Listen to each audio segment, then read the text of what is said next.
brothers from another living color with the skit. Yeah, with the shit.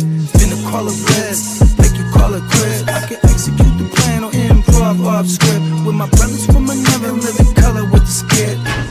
Yeah, you know the squad I'm bumming with. Try to run with the rock and you fumbled it. Finna spin the block in the mothership. Rock like Woodstock, big stock, smother shit. Word to Uncle Sam, we tax like the government. Still in the game till this day, I'm in love with it. You are now rocking with the most coveted. Unapologetic, let you know who you fucking with. What's the use? I got the juice. Tapping head tops like Duck, Goose. Slide off smooth in a coupe, no roof. Rocking sheep's clothing, I'm the big bad wolf. Double up, we gon' double down and double that. If I feel I'm double crossed, I'ma double back. That's a couple hundred large in a duffel bag. Blitzkrieg, somebody's gon' end up a pack. Yeah, with the shit.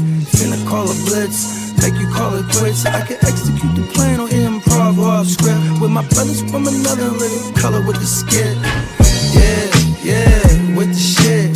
Finna call a blitz, make you call it quits. I can execute the plan on improv off script with my brothers from another living color with the skit. Yeah, you half steppers can't fuck with this. I'm with the big steppers and we stumping shit.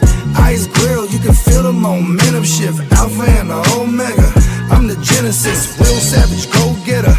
Yeah, I'm getting it. School of hard knock, I'm the mascot, flipping shit.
Yeah, it's fucking Friday, man. 100%. Let me get the AK-47 letting off. Oh my mind, man. This motherfucker.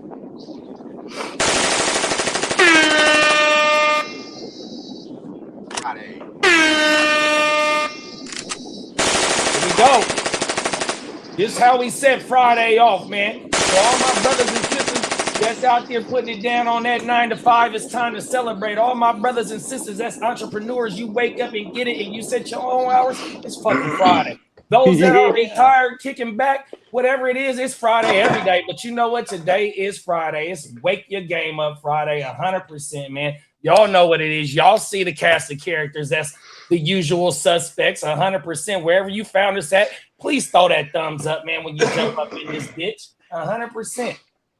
Going on, let gang? us know where you're from, man. I know we got a few new subscribers, so let's go ahead and shout out where you're from. We appreciate everyone wherever you, regardless where you're from or who you are.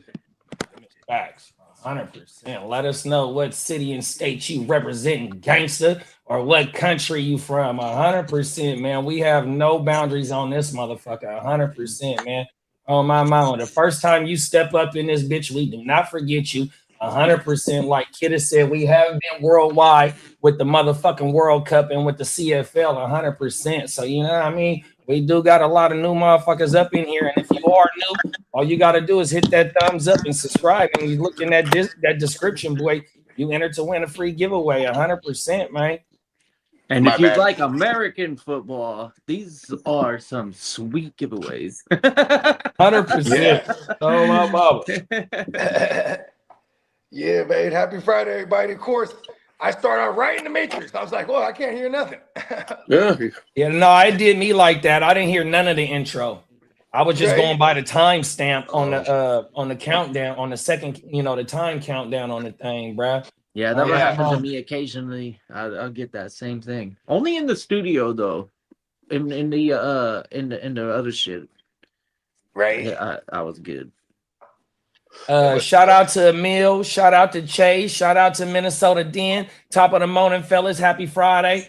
Happy fucked up Friday, fellas. Let's fucking Minnesota go. and Minnesota Den want to go ahead and start the show off right. He said the GWN family just lost another homie. I want to take a second just to say I love y'all and let's keep living, brothers. 100%, man. Rest in peace, Hoggy partner Julian, man.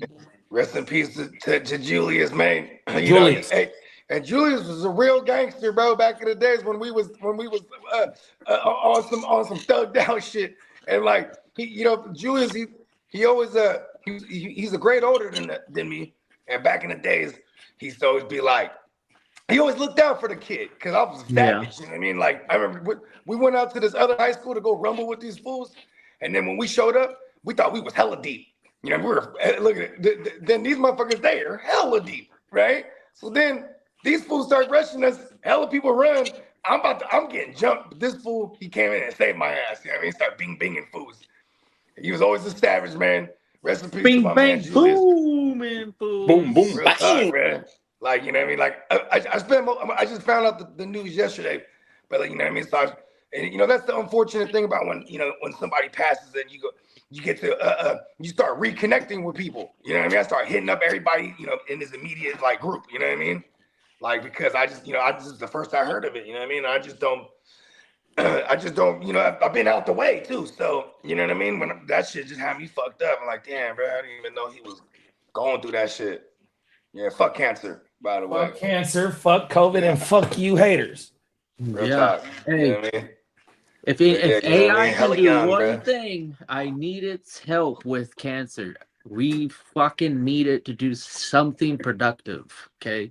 I fuck around with AI and everything else in life, whatever, like everybody else for fun.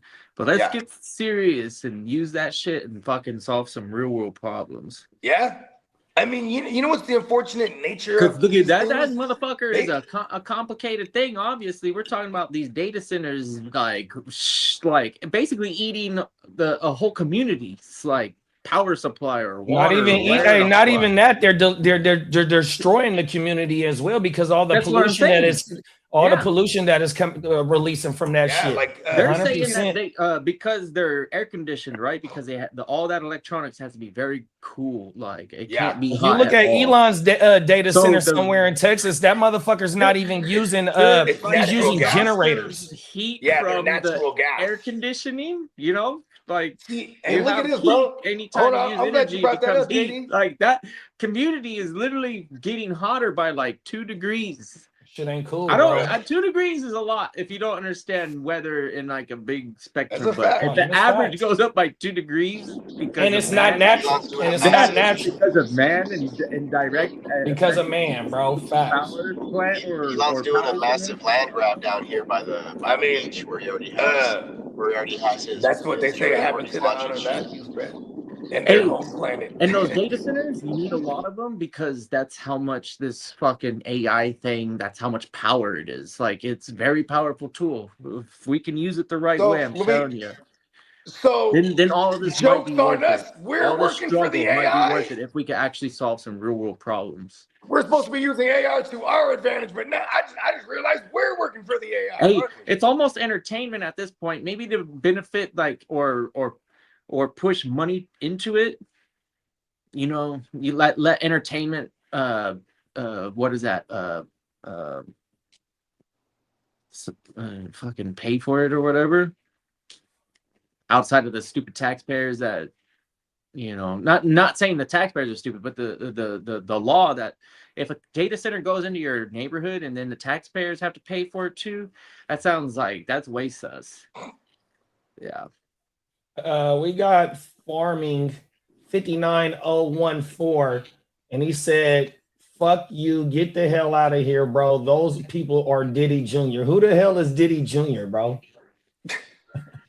I don't know. Get off and suck a dick. Hey, this motherfucker, man. Hey, Foreman, man. Hey, we appreciate you for pulling up 100%. Yeah, man. Good looking out, man. Oh, everything. But Foreman, we I'll do. see you at the We do next not Diddy involve ourselves with Diddy Junior games, bro. Oh my mouth, 100%. Yeah, man. Salute to you and goodbye. Yeah, that data center shit though, bro. They are not helping the community. They are hurting the community in every fucking way in every city and state that they're in, bro. We Yeah, didn't see they're all very types of shit. Like I specialized. said about Elon shit, bro. They're not even hooked up to the power grid, bro. They're using these type of generators that you can see, like how you said about going 2 degrees. They put the infrared thermal shit on that bitch, and you can see that shit 100%. Then it's another one in Tennessee to where they putting shit in that fucking water. It's a river that run behind that bitch. I forgot what part of Tennessee it is that is polluting the water. Then last night I was just watching on I want to say it was a dude on Road. No, his name is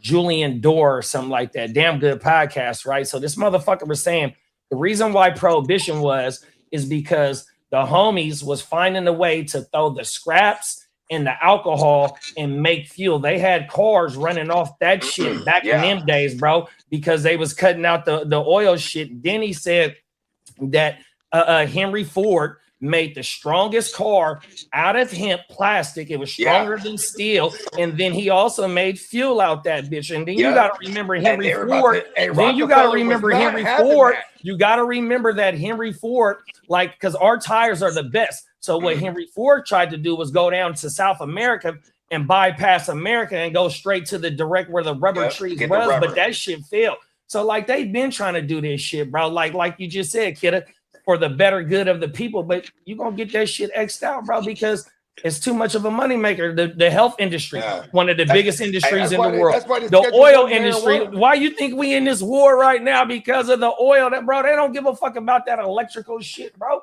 100%.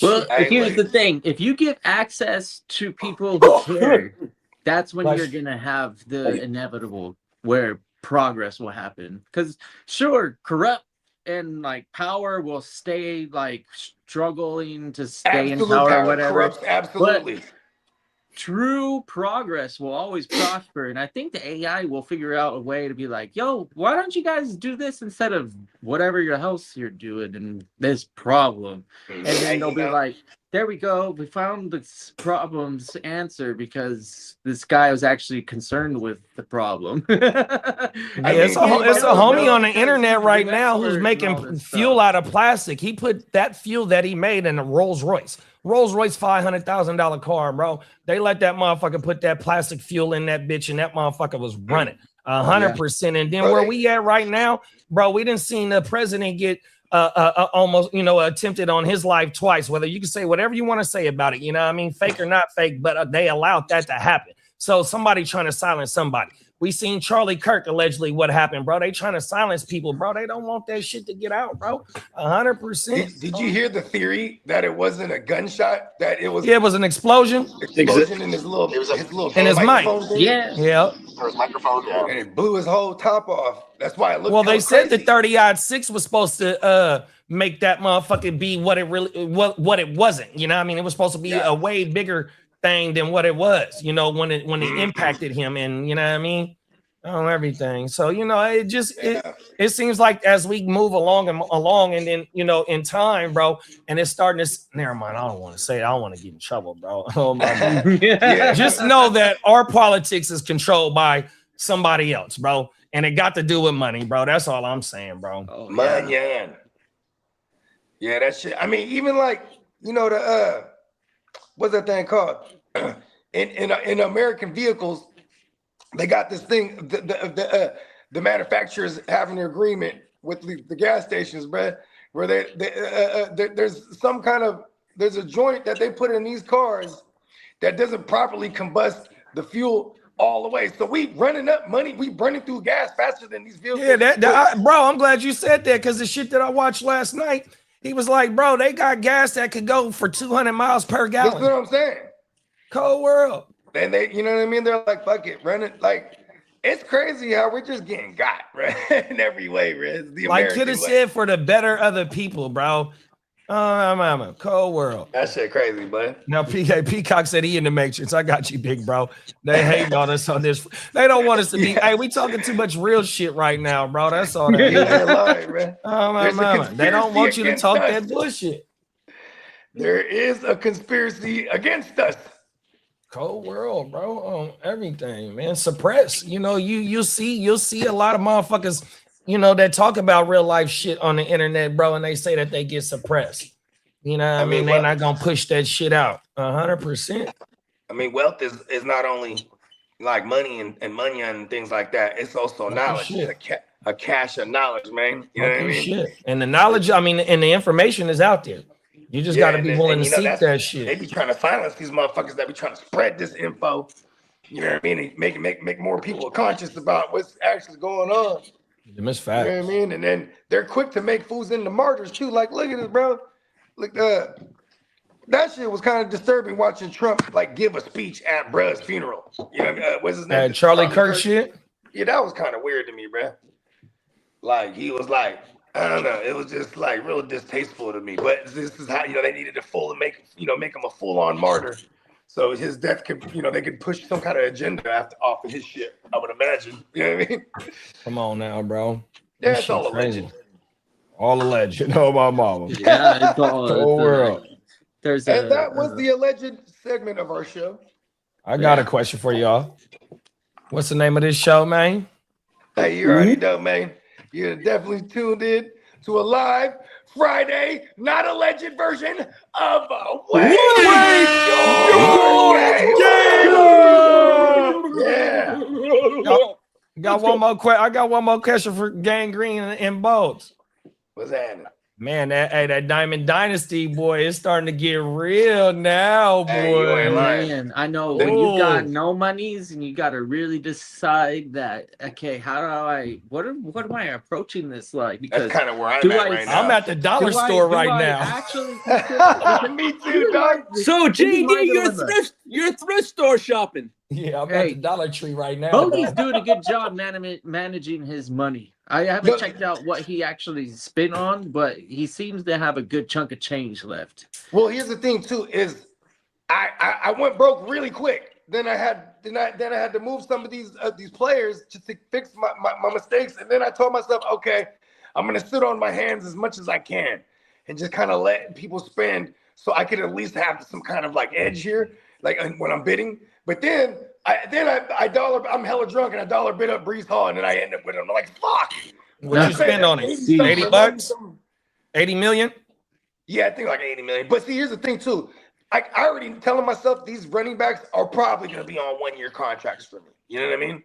Because that's what I have to decide. If I keep some money for the extensions and the 2 years, or do I just say, fuck it, let's play redraft style? I mean, we could front load.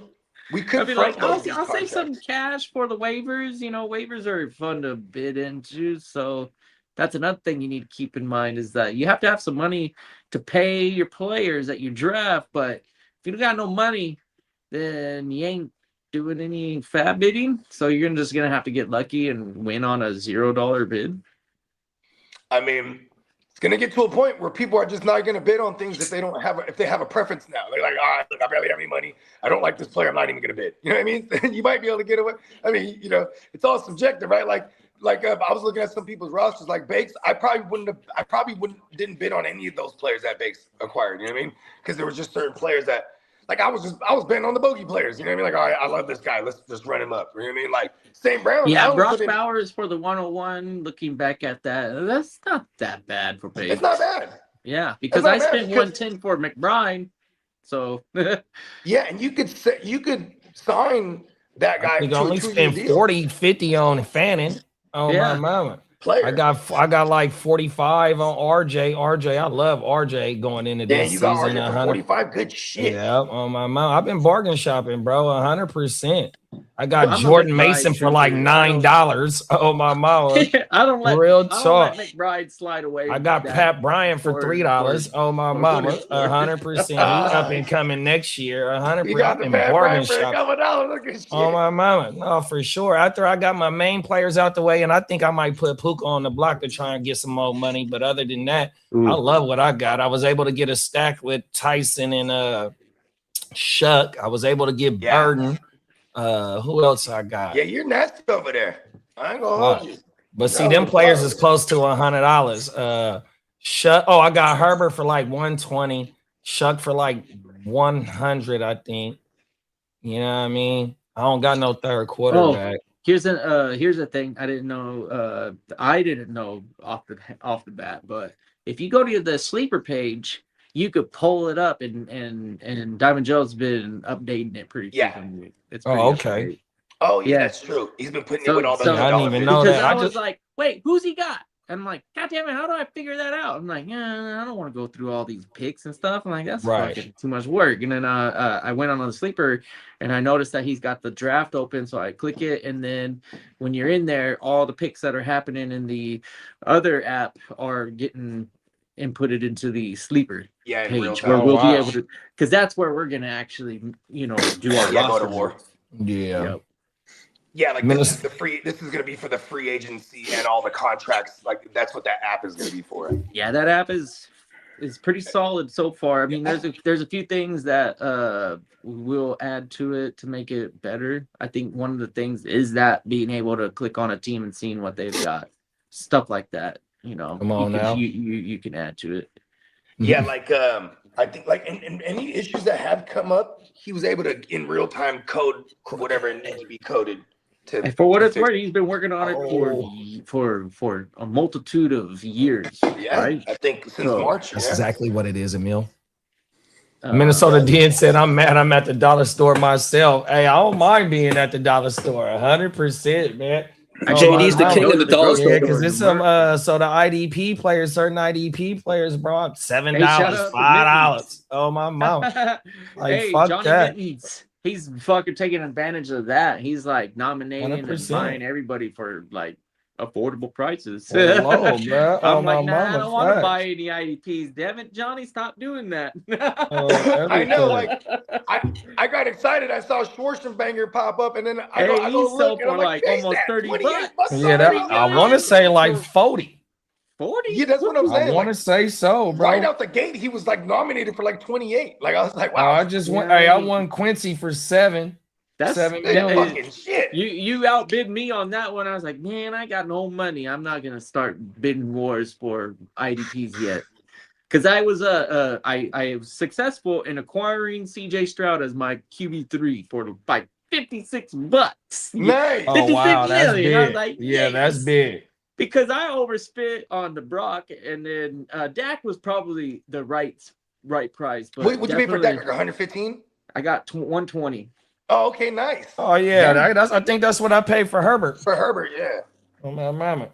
Yes, and I got Pickens. So actually, I stacked all of my quarterbacks. I got the Pickens deck. I got Stroud and Nico, and then I've got you Kittle got Nico for like 100. Good shit. Yeah, because Kittle's gonna be playing. I'm starting Kittle almost every week at this point. Facts. Yeah. Right. And I got McBride. I mean, I'm starting McBride, and I'm also starting Kittle. That's the plan. And then I also got Laporta, just in case he returns back to form from his rookie year. Bro. I know I'm getting in dangerous territory because we actually have a tight end spot and I don't have one. Hey, if you want to make a trade, I got Laporta on the block. How much you spend on him? 38. Okay, not bad. Federal. Shout out to Crooked. What up, Crook? Shout out to Tino. Team leader. Cole Pentino. Emil says, so it's an auction dynasty It's even league? more than that. It is a salary cap league. It's an auction dynasty, and we have salary caps, and we have every year contracts. we have $1,000. Yeah, we have contracts. So, and every year the contracts go up 12%. So, if you're paying a guy X amount and you have him on a 3-year deal, you'll already be able to estimate what you're paying. I kind of like it. And let's go with every year we get $1 billion. We get 1,000 Come on now.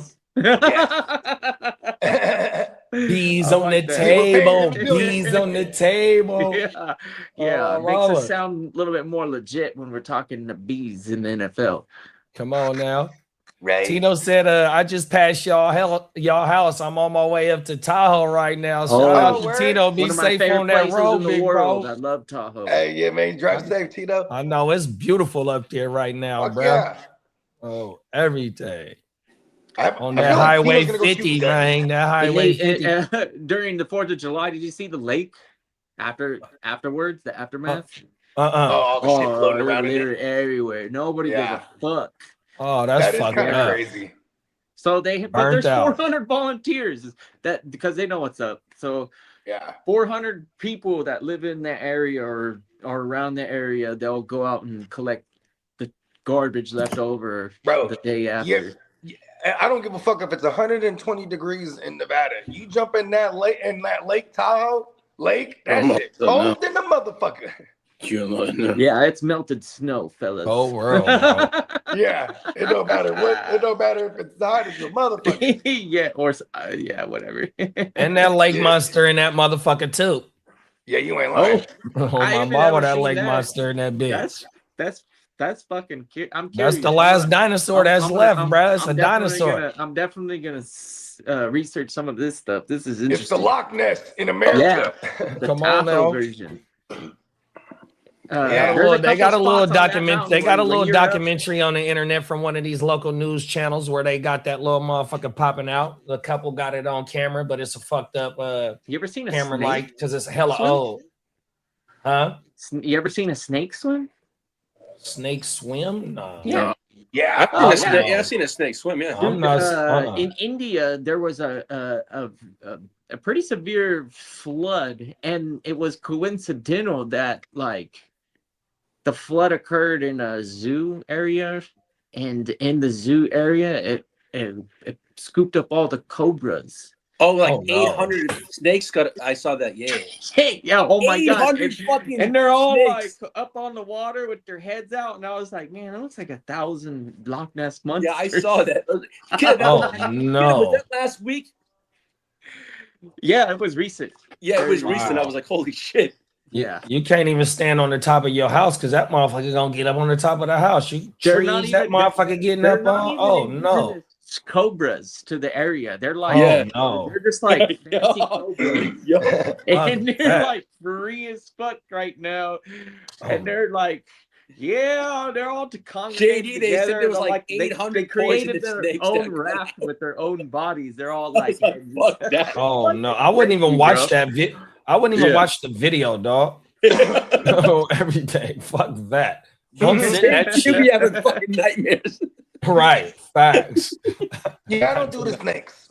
Yeah, me either, dog. Now that I'm older, I don't. I had snakes as pets when I was younger, but not no more, man. For real? Shout out to I had a ball python. It ended up being about 10 feet long. That's awesome, Lee. No. That's pretty dope. I had to be about 16 or 17. No, I was about to say, I had a partner that growing up, he had a snake for hella years. And I did used to enjoy when it'd be like, we'd be at the studio and he'd be like, shit, I'm about to head out. Where you heading out to? Going to the pet store, gotta get some mice. I'm going. Yup.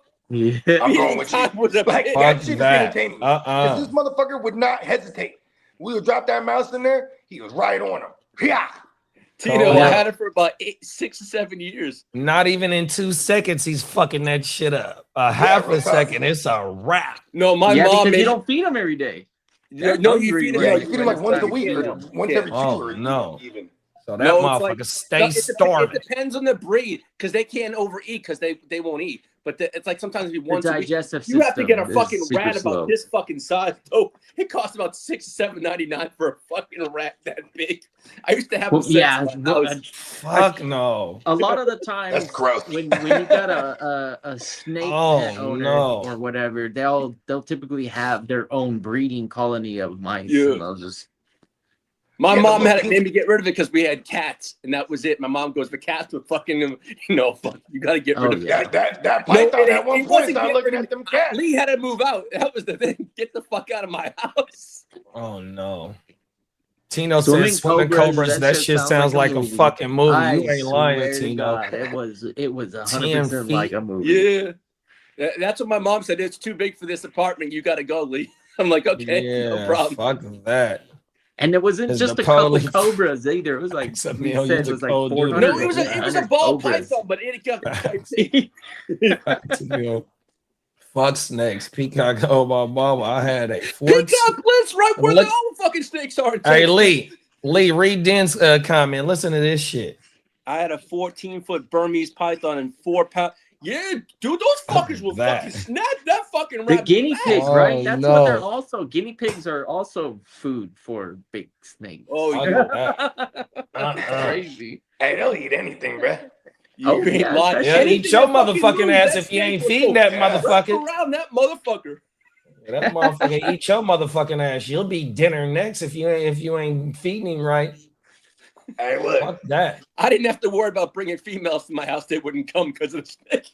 Oh, I would have got rid of that snake quickly. Yeah. That snake was a cock block. Oh wait, I would have been got rid of that snake. Fuck that, bro. Like, hold on, man. Fuck them motherfucking snakes. And then Den said I had a 10-foot albino bird. Yo, those are beautiful snakes, though. Those albinos are nice. Hey, so Dennis is an actual snake his snake was an albino. That's Snake Man right there, boy. Dennis, Snake Hey, Man. JD, just don't let me bring a fake snake to base. Don't do that. Please don't do that. I wouldn't do that. Everything. Yeah, fuck that. Oh, cold world. Oh my mouth. I swear to you, dog. Not show up without a snake now, man. Hey, Dennis had 5 yards of snakes. That's crazy work. I feed them dead rabbits and rats. If you feed them alive, they become more aggressive, and that's when they're gonna eat your motherfucking ass. No, I always fed mine frozen. Not frozen, but I had to thaw it out. Okay. Shit. That's okay, so I had some fucked up friends who I guess they were into like fucking the live animal, eating the live animal fucking shit. That was part of the Drop that bitch in there and let him go to work. Bro, he would pick up the mouse and be like, like, bye. Like, oh, whoa, that's dope. It's a cold world out here, boy. But that's the food chain, though. You feel me? They were meant to be eaten by these motherfuckers. 100% in the wild, not in your house. Right. But that is a true story. You didn't ever take the snake out, but that doesn't mean the snake never left its enclosure. Right? No, them is facts. Yeah, they're yeah. Like my boy Juvenile said, I'd rather see it on TV than to see it in person and get my fucking head hurting. I'm trying to tell you, boy. Hey, real talk. Like, I'm hella interested in watching the Crocodile Hunter and all that shit, but I ain't finna. Oh yeah, for sure. I'm not jumping into no kind of wild. Oh, fuck that, no, man. You see me fighting the bear, help me. House. It's a cold world out here. Oh, everything. How you feeling today, Lee? I'm feeling fucking good. I had a hell of a show yesterday. Thank you, man. I didn't think it was gonna go that long, but I'll tell you one thing. When someone called me out for reading notes, I went freestyling after, and I was Eric. You was all off the dome on their ass, huh, bro? I was like, no pen, no pad. I for a little, I looked at notes, but then I thought of things in my head. I'm like, I can do this myself. Well, fuck yeah. I fucking lit a fire under me. I can't do it all the time, but yesterday I was going. Tino had that fucking thing lit yesterday. They all had it lit. Hey, for anybody out there that didn't get a chance to catch the live, tell them the name of the episode and the name of the show, Lee. Oh, it was the Chargers Power Hour Season 2, Episode 14, and it was probably one of my best shows yesterday. That was a good one though. That was fun. Shit, Tino kept that shit fucking. Emil, they all kept that shit. Really, the commish kept it wild. It was good. It was fun. But mom, Minnesota Dan said Check the text thread. My bad, Lee. Check it. I guess he got a picture with the snake, bro. He said he was a young bull. I wish I still had mine. I wouldn't do that to JD. That's a pretty large one. Go on, do it, Dennis. That's a beautiful snake. Hey, Siri, delete the picture of Minnesota dancing of him in a snake. She pulled up some weird shit. Okay, I see you, Dan. All right, I'm only gonna look one time, and that's it. Fuck that. That's the albino joint too. Oh, everything. That was a beautiful yellow. I ain't gonna lie, that beautiful snake. Pause. Emil said pause. Oh man. Yo, man. Fucking hey. He said he was in his 20s too. Oh, real young bull. Yeah. Okay, fella. Yeah, we all had those stages in life, man. We just outgrow them. Yeah, them 20s was a cold decade, bro. Oh, everything. 20s, boy. Oh, that was the super ignorant jewelry Bogard days. Cold world, bro. Oh my mom. Yeah, just like shopping. Period. That was just like, bro. We were out all day, every day, going out. Had to be fresh every time. Super ignorant. Boy. JD, I'm gonna start out with the owie. Oh, that's how you feel, bro? I got one more question for you. Yes, sir. How you feel about the third place game tomorrow? I don't want to play it, but they are gonna play it. But because he still can win the golden. Mbappe needs to basically goals and assists count, right? As I showed you in the picture, right? So if he goes off and has himself a day, and then Spain keeps Messi in check, the golden boot is his. Wow. But for goals, you get two. I think in the FIFA it counts as 2 for goals, and assists is counting 1. So Messi's 1 up on him on assists right now. Okay. So he's 1 point up on him right now. Now the goals equal 2 in the FIFA how they do the golden boot. So it goes 2 for goals, 1 for an assist. And y'all don't got? Was y'all the ones that got the red card last time? The last game? No, it was the game before. The game before. All right. So everybody's playing on Saturday. Yeah. No, unless they're nursing an injury or something like that, or they have a commitment. But from what I saw, everyone's playing. Let's go. But it should be fun. My bad. Read Peacock comment, Lee. Head on over to neonpeacockmerch.com. Take full advantage of the $12 T-shirt sale until the 26th of July at 5 p.m. Central Standard Time. Let's go. $12.99. Man. Get your GWN shirts, load them up, pack them up, and get them ready for Vegas. Let's go. Right. Read Tino comment before we go to the Owies. I read on ESPN Spain only gave up 1 goal the whole tournament, and Argentina. No, Spain is right. I said it to JD this morning. Spain's given up 1. Argentina's given up 7. That's a huge factor right there. I think it's going to be a very close game. I think like a 2-1 game. If not, it goes to penalty kicks. Yeah, you don't want JD, to did you see that thing that the British goalie did? The British goalie thought it was going to penalty kicks. He had all the names on his wall. Oh, yeah, you told me that. Dude, and then Messi saw it after the game. They showed it to me. He goes, what does that say? And one of the players from Argentina said, that's exactly if it was a penalty. That's where I was going. He goes, he scouted me well. Wow. Shout out to your boy Pickford. That's your boy, right? Yeah. Well, not my boy. He plays for my team. I know. Not my boy, but damn, we don't give away those fucking secrets. Come on now. Let's get to the Owies, y'all. Here we go. Let's get to the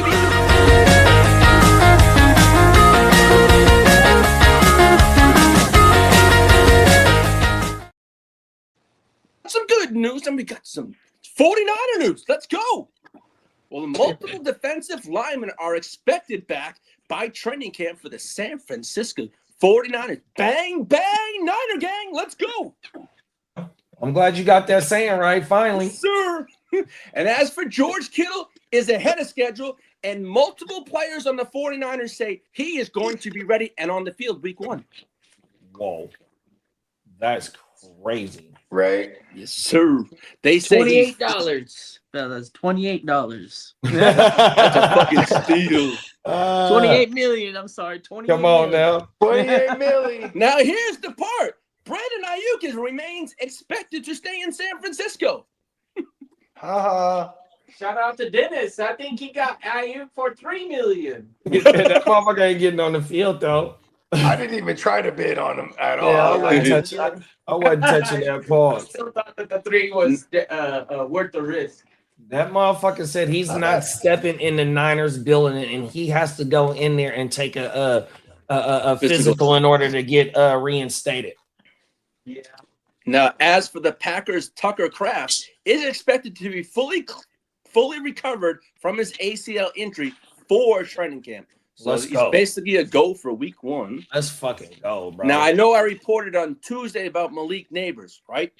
Well, he is expected to be eased into camp, but he's still going to miss those 4 to 5 games first. He does it. He's going to be on the pup, so they're going to ease him into camp. Oh, wait. So if he's starts the season on the pup. Can he participate in training camp? I mean, all they said is they're going to ease him into things in camp, but they say he's going to start the season on the pup. So they said 4 to 5 games, and that was reported by Scheffner, Fowler, all the high insiders. What did someone end up? How many millions did someone buy up Navers for? Shit, I don't know. I didn't put no money on 26 million. 120. What? 126. Oh, 120. I thought you said 26. I was gonna say that's the steal of the year. Yeah, right. Yeah, Navers was nominated really early, so nobody got a discount. Yeah, I wasn't partaking in that for sure. Now, as for running back Cam Scatterboo, his ankle, he's on schedule with his rehab and will be ready for week 1. Now, as for Patrick, I'm not Mr. Mahomes, says they all said he's ahead of schedule and he will be ready for week 1 on the field also. Shout out to Patty. Tino said, I don't think he can be at training camp either. Pup list means no practice. Yeah, that's what I'm thinking too, big bro. Shit, you're good. Hold on, Lee. No problem. Peacock said, Bogey, I sent the edited giveaway commercial to your giveaway. To your email. Okay, cool, man. Appreciate it. Yes, oh yeah. Remember that video you did, JD? I asked Peacock if he could like edit it and he threw like I threw one of the cargo cold joints for me and Franco in the background. Oh yeah. You know what I mean? Make it official. Now, as for tight end pause, Tip Ryman, his ankle is expected to make the 53-man roster if healthy for the Cardinals. Tip Ryman. Yeah, I think I heard it, bro. Yeah. As for the Browns' former Ethan Polkak is medically cleared from his torn Achilles, the center. And as for defensive tackle Matabuke, his neck continues progressing, and the team expects another update within 2 weeks. That's the boy that played for the Ravens? Yes, sir. Yeah, shout out to Matt Books, man. You know, he basically missed the whole year last year. And the years prior to that, he was always a guy. All right, JD, I need money. Lots of money. Okay, bro. Look at you. Friday.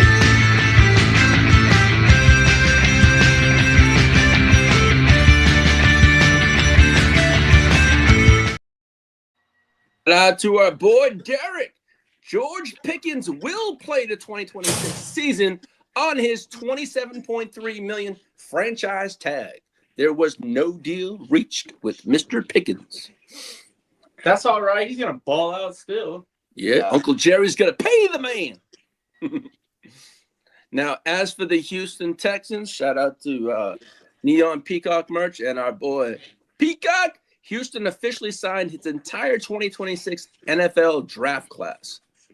Is Uncle Jerry a mastermind on this one with Pickens? Do you think that he's doing the right moves with this, or should he have gone the long-term route with them? I think the price is going to go up on him. That's my personal opinion. So you think that Jerry should have signed him this season? Mm-hmm. I just because I kind of agree with you, Lee, that I feel Pickens is going to use this as a weapon, and then say, hey, I'm going to make my presence, felt, and I could. It's hard to say because I have a lot of confidence in CeeDee Lamb, and he's a good player. But I probably wouldn't be shocked if Pickens has better numbers, even in a full complementary role. Those two guys, would it shock anybody else, or am I alone? I mean, especially if CD is the one who draws a lot more of the better coverage. You know what I mean? And early on, yeah, the defenses are going to have to adjust. Yeah, they're going to have to pick their poison. Yeah. So I think Pickens still has a fair share of target opportunities in a when they're complementing each other. I know the numbers are against my opinion right now. No, it's not, Kitteh, because Dak is top 5 in pass attempts. Yeah. My boy Bo Nix is number 1. Bo Nix was number 1 with like 612, and Dak had 600, which was at second at the position. So there's no way that the opportunity is, because you got to remember, CD, GP, and Fergie all had over 100 targets last year as well. Wow. You feel me? Yeah. So the opportunity is there for them. Both of CD and Pickens get that 140. Easy. One of them might be the favorite in the end zone. You know. Come on now. And also, Alvin Kamara restructured his contract and will earn $6 million in 2026. Shout out to AK for trying to retire as a Saint on my moment. Yeah. And shout out. You know what's crazy about that too? He probably really likes the scenery over there. Hey, Kamara, you know what I mean? Like the Chargers out of San Diego. That's gonna be one of those ones I want to put money on to win that division when we're in Vegas. Come on now. And then Emil said, Emil's got a good question. Yeah, he said, is there a world where they trade CD if Pickens balls out? I say it's the other way around, because if George Pickens does ball out, that like he's a free agent. He's not gonna franchise tag him twice. You feel me? Because it's gonna go up and up. You feel me? 100%. But if Pickens balls out, bro, you don't think he's worth the first? Because Brody only 25. You feel me? Yeah, he's got that. He's got that ability to win the one-on-one too, and we've seen it time and time again. Like that's a sign that you like out of a top tier receiver is when they go up against no matter who it is, they kind of do that one-on-one battle. Pickens is pretty good when you leave him one-on-one. Yeah, we've seen him all last year run short, intermediate, and deep routes. It's like he was taking shorter intermediate routes, 60 yards, bro, 100%. Oh my God, what the shit? I think if both of them ball out, and then when it comes time to to have this discussion to pay Pickens again, I think CD's the one that's not safe. If there's a world where they can't retain both of them on big contracts, I think CD would be the one they move. Or what do you think was going to go on with Dak? Because this is his last year of guaranteed money. Bro, gonna have to take a hometown friendly discount, right? Or they could tag Dak. It wouldn't be the first time they tagged him either. They've been tagged before. Give him some more time to work out another hometown discount on the following year. And then we have to mark this out, Dak, and then they pay Pickens, and you know what I mean. Probably restructure fucking CD, because and probably restructure Ferguson too. I mean, they're gonna. That's another one of those teams too. I want to put money on them to win a division too. That's who I got one in the division. Everything. I said that during the motherfucking schedule release. Everything. Hey, how about this, Lee? How about the Chargers and Cowboys trade quarterbacks? Oh hell.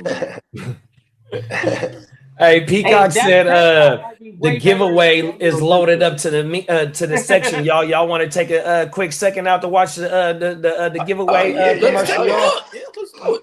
Let's drop that shit, y'all. We'll be right back in 2.2 seconds, y'all. This is for all the new viewers. This is how you can go ahead and win the autographed JSN helmet. When we come back, I'll pull that bitch out. Let's see, new ad right here, y'all. Let's get it. What's good, gang? It's the Guchinni representing the Hard to Start podcast, tapping in to remind y'all that coming this August 20th, 2026, the second annual GWN, the Westside League live draft weekend will be popping off. Man, you will see all the cast of characters that you see live on the GWN every day. You'll see a lot of people that's in the chat every day on the stream, and then you'll see some of your favorite content creators that you've seen us make content with in this conglomerate that we call the GWN 100%. So what you need to do is go ahead and like and subscribe wherever you found us at, and if you screenshot that you subscribe, we are giving away multiple giveaways during the live draft. 100%. We will be running our regular scheduling program.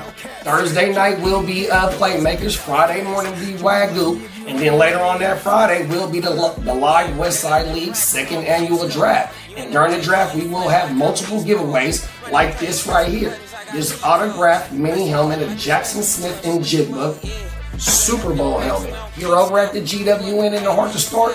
We putting up championships on the wall, and we want to bless the people that rock with us who putting up championships on the wall. You know what I mean? With some of these little special items to put in your man cave, your she cave, you know what I mean? Whatever it may be. But yeah, make sure you go ahead and like and subscribe, because that's all you got to do to be entered to win this helmet. Click that bell, and then tune in to the second annual GWN live Westside Fantasy Football Draft Weekend. 100%. Peace. Shout out everybody that got ran over in my way. Feel low and I'm mad sober flipping way. Send them things down the interstate. I'm in the whole fucking world. Yeah. Good job. I like it. That motherfucking Peacock is the illest motherfucker. Yo, that'd be dope as fuck on socials to share that out. Oh my. Everything. That's how we gonna whoop them.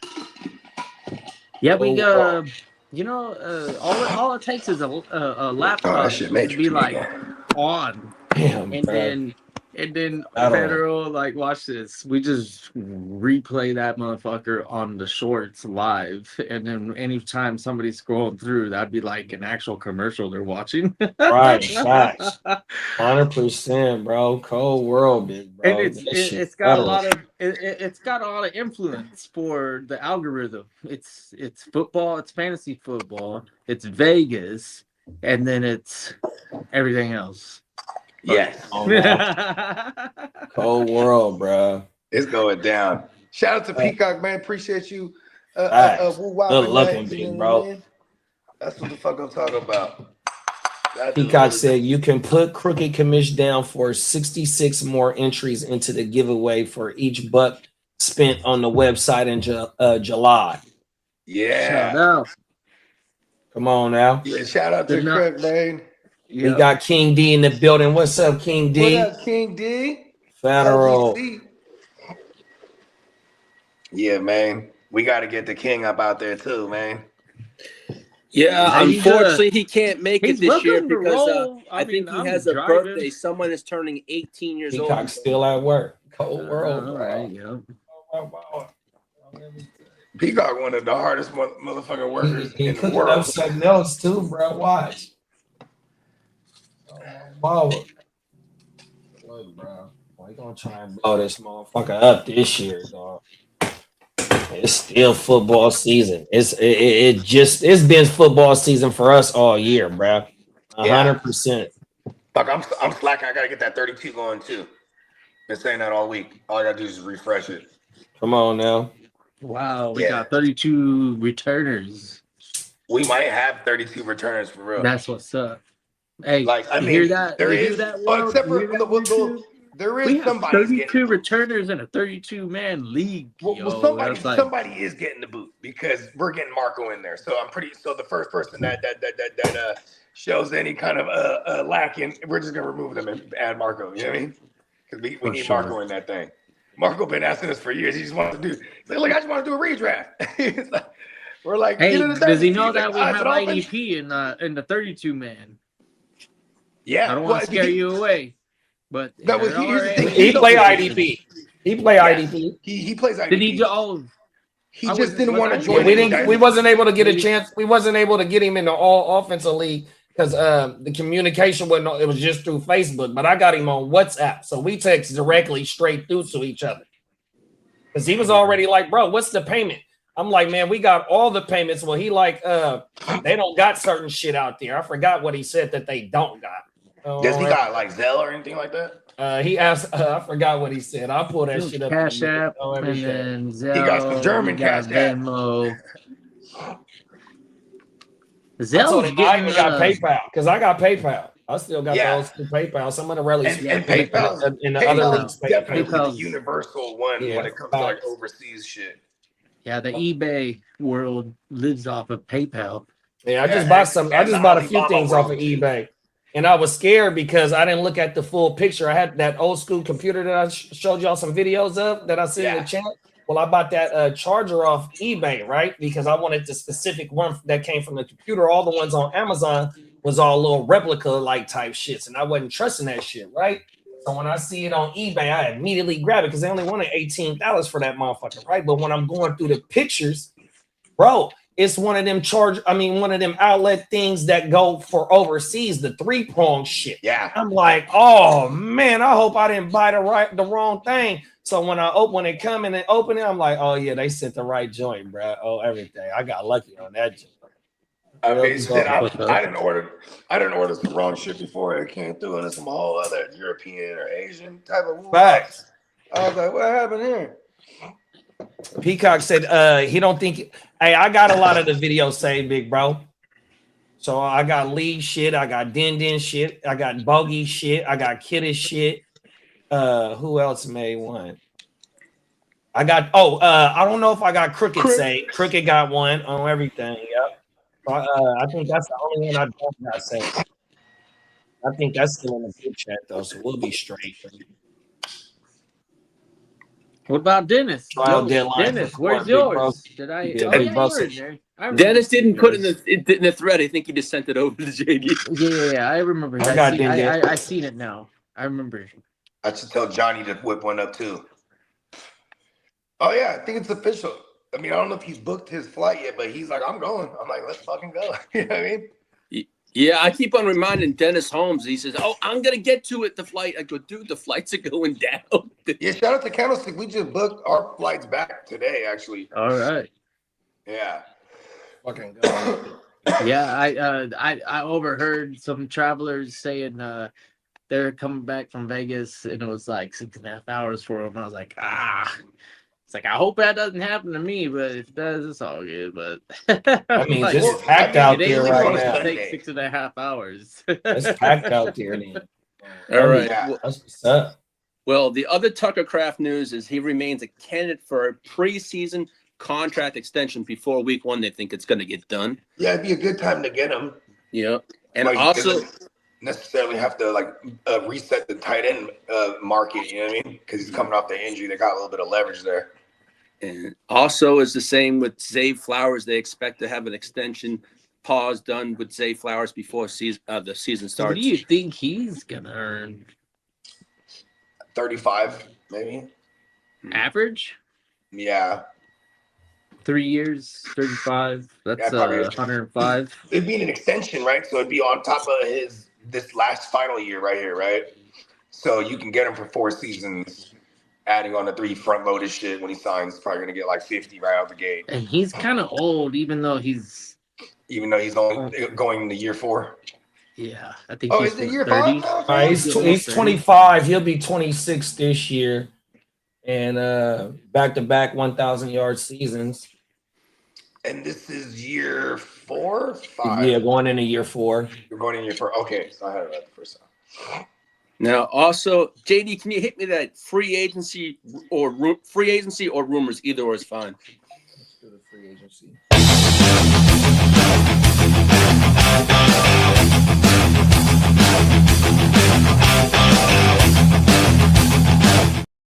Little area in his driveway for a long ass fucking time. Oh, Crooked Commish says, I just sent it to you, JD. Check your text. All right. Well, Stephon Diggs. At least 5 teams have checked in on his availability, and 2 of the teams that have been named are the Seahawks and the Commanders continue to be linked to Mr. Diggs. But also, Diggs is smart. He knows how to properly ring chase. You know what I mean? And also, he has a new charge against him, but they don't think it's going to be much. It's going to affect his market, but he has a new a charge or an allegation, an allegation or charge that's just floating about out there. So, but they think it's not going to hurt his market value at all. Now, as for the 49ers, Brandon Ayuk is not expected to be traded to Washington. So that is what Washington says. They are out on him. They want nothing to do with it. There it is. He fucked himself over by going on social media every day, doing crazy things. Now, as for third and Keenan Allen remains unsigned. Washington is unlikely to pursue him. He could expand his search beyond West Coast teams. That motherfucker, as far as he ever went, was Midwest. We went to Chicago, and he was cold as a motherfucker. He was like, "Get me back out West Coast." Fuck that, huh? He's like, "All right, y'all, I'll go East Coast." He's like, but see, I mean, shit, I could see him going to one of them Florida teams. You know what I mean? And just being on the depth chart, like if he likes weather, right? He could definitely help out Malik Willis for sure. Hey, right? Kitteh, here's a question for you. Is Garth Brooks still in the top 10 for the all-time Padres? I don't know why you Garth Brooks. I mean, like, if you want to throw him into your personal top 10, that's cool. I don't mind it, you know. But I mean, you just don't know baseball if you think that like there hasn't been 10 better Padres. Like, yeah, for sure. I agree with you. Shout out to Dakota, man. Appreciate you for pulling up, Dakota. Hey, I never thought about that one. Keenan could reunite with Steichen in Indianapolis. And they hella need bodies over there at that position. Because what's the word on Alec Pearsley? Is he still? I haven't heard anything recently. I really haven't. That's good news, right? No news is good news. Yeah, that's true. I mean, he's just recovering. That's the last. They say he's going to be ready. Last I heard, he was going to be ready, but they're just being cautious with him. Yeah. Shout out to Chase, man, aka Orange Crush. Yes, sir. Now, as for Aaron Darnold, says he only will return if he could play a meaningful role. That's what his statement was. He'll return. He's going to return, but only if the role is meaningful for him. So. Yeah, meaningful as in like if they're in the playoffs, I'll come back. Yep. Now, as for Kayshon Boutte, pause, reportedly is available for trade, and I don't know what the going rate is. I know they were looking for a 5th-round pick for him. That's what they were when he was on the market earlier. You know, you said Boutte was only going for a 5th? The Patriots are making him available for a trade. Man, we'll just trade him for Ayuk straight up, dog. Fuck. We just need to give him a 5th, bro. Oh, everything. Boutte was looking pretty good when he was available. He was like second on the team in I can totally see Boutte going to like a Raiders team for a 5th or like. And he was their best. I could see that. He was their best down the field target too on everything. Now, as for training camp news and position battles, the Seahawks, as I said, locked down their whole entire their draft class, as did the Texans. The Broncos running back Johan Coleman impressed throughout OTAs. Tyler Batty and Jaleel McLaughlin will battle for one roster spot, so one of them are going to be bye-bye. Now, as for the Jets and game, bye, JK. Wide receiver Adonai Mitchell is emerging as a projected starter. That's Adonai. Well, yeah. Or AD. You can call it AD. I just call him AD Mitchell. After death. Now, as for the Dallas Cowboys, the backup tight end battle is between Luke Shoemaker, DJ Rogers, Brennan Spanford, and Princeton Fant to be that number backup role from Princeton Fant. No offense, little brother. I'm not saying. Now, as for the Pittsburgh Steelers, rookie running back, not rookie no more, but Caleb Johnson must earn his role through special teams. Otherwise, he won't have. He's going to be probably cut. They say. That guy fucked up. Yep. I mean, you're making money. Shout out to the Crooked Commission, He's the Chicago second rounder, right? Yeah. if you want Third to rounder, football, Caleb you better Johnson get ready. I think he was a third. I think he was a third rounder. I can't remember what round Brad was picked in. You know why we can't remember? Because he was not memorable. Yeah, he Shout out to the crooked commish last year. Yeah, he fucked up. He gave the game away to the Seahawks. Yes, sir. You know that makes me extra mad because the Steelers they were poised to win that game. Then he fucks up. They scored to tie it on that stupid ass fucking where he fumbled or he touched the ball and then they jumped on it. Remember that? Mm-hmm. Boom, Yeah. bench for life. And that pisses me off extra now because that was an extra win that the Seahawks had where we could have been the number one seed. Or we could have won the division. They had that one more. Yeah, fuck it. I'm over it. I'm over it. Should have, would have, What's could have. done is done. Move on Right. to the next year. Now, a shout out to the crooked commish in the Chicago clubhouse. Cornerback Tyreek Stevenson is fighting to keep his starting job. I guess that rookie that they got is coming for his job. They feel he's going to be they think that rookie's going to be the starter over Tyreek Stevenson. So I mean, Stevenson's their number 2. So you know what I mean. If you know he can get beat out by this kid because they love Jalen Johnson as their one, and Jalen Johnson's pretty damn good. now, as for the Philadelphia Eagles linebacker Jaheed Campbell is expected to replace Nakobe Dean's spot. Yeah, I love Jihad. that. That's what the fuck I'm talking about. Yeah, the Yeah, Jihad. I was on my on the Jim Wealth league yesterday. I noticed they got the IDP projections. Yeah. I saw that. They got him as a starter. Yeah. Let's go. They should. Now, as for the Dolphins, He played a lot last season and did They very have good. 5. I think it was in and out like type shit. I really didn't get a chance to start him last year because it was too hard to tell when he For a was They going. were trying to figure out how to use him last year for real. Yeah, Like, for a rookie that's on a perennial playoff team, he played a pretty good chunk, and he did a good job when he was asked to fulfill the middle of the field role. I think that's when I got excited. It was like he's piling up some tackles for a minute right there. was And it was because Zach Bond like a 1-year thing? Because last year he was like, all right, but like he wasn't super dominant like the year prior. I think the offense dictates the way the defense stays on the field. Oh, that's and that crazy year Saquon had. Oh yeah. yeah. It's like Defense. you're gonna have to drop back for a lot of passes because the Philadelphia Eagles offense is probably Running up. leading you right there. Yeah. Yeah. So they were good at getting to the quarterback for sure because they don't run the ball. You don't run against Eagles when they're winning. Now, as for this is like player notes, rookie Seth McGowan continues receiving praise from the Colts. Titans running back Tyjae Spears believes Tennessee will post a winning season this coming season. And as for the Lions, Isaac Tesla is drawing strong reviews entering his year number 2. I'm excited for that. I don't really have a lot of shares, but I've always been interested in the player and very, very cautious, obviously, because I only have like one, I think.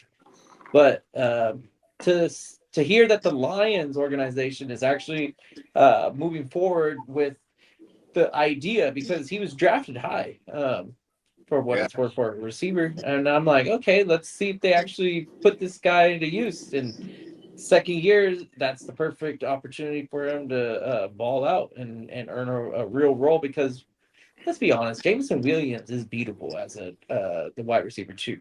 You could definitely use him as a gadget player, and then having a guy that's a little bit more savvy at the routes and getting open separation rather than just running the 9 and crossing your fingers. Hey, maybe this is the time Goff throws it my way.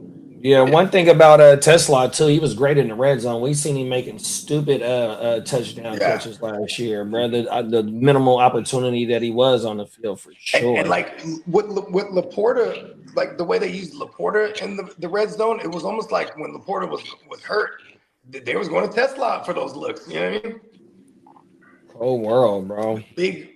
He's one of them tall receivers too, right? Like I want to say he was a former quarterback as well. Oh, word. Now, this came out from Fantasy Pros this morning. This blurb, quarterback Jackson Dart could see a drastic fantasy value uptick through RPOs and design runs. This came out through Fantasy Pros this morning. I would say that's a logical route, but this is the NFL.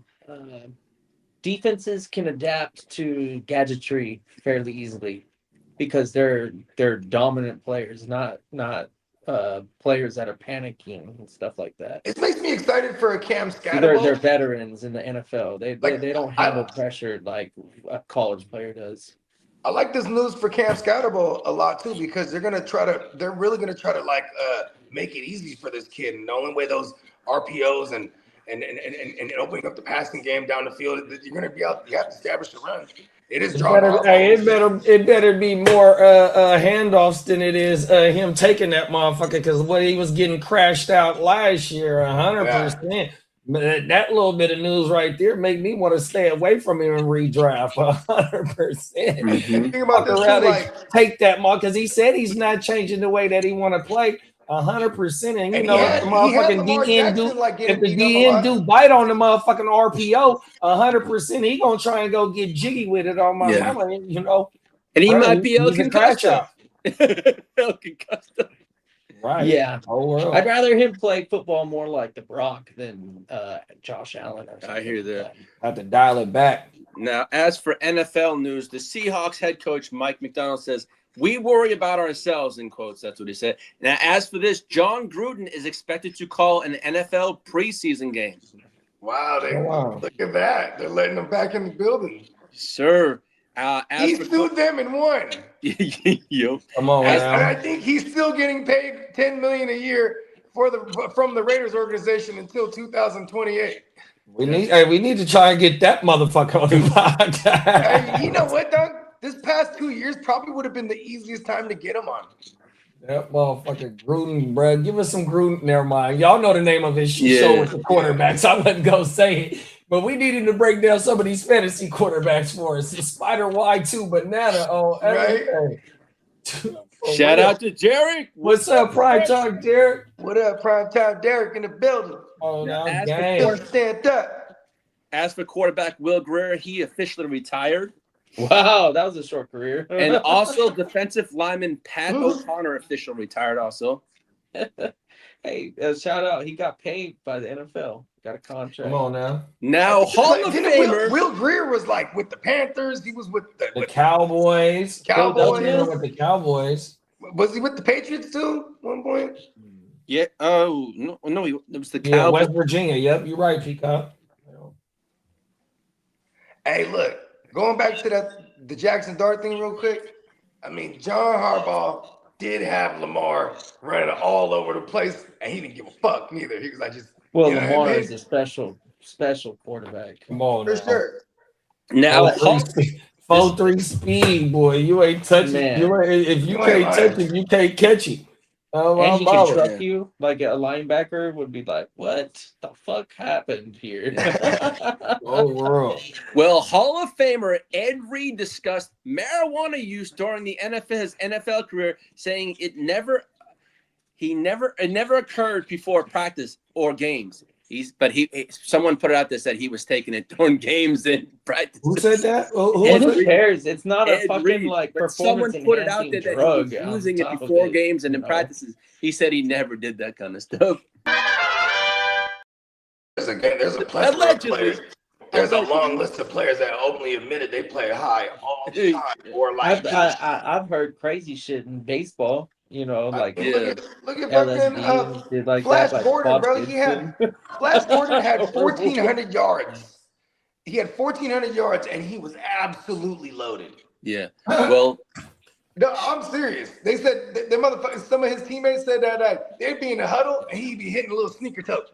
You know what I mean? Or he'd have these little vials with shots in it. He's in the huddle. Take a little quick shot, real quick. You know what I mean? Yeah. Spritz. Woo, let's go. Throw me the ball. Yeah, give me a spritz real quick. Think about this. He was playing in Cleveland. Anytime there was a cold game, he'd be like, hell yeah, I'm smoking on the field. Because it just looked like you just breathing. You know what I mean? Because the cigar smoke was prominent. It's like, hey, everybody's lighting up anyways. What's the matter with the different kind of material I'm lighting up? Yeah. And listen, the motherfuckers light up a cigarette, you get a buzz off that shit for real. Now I sent here, this here, hold on. Let me play this shit real quickly.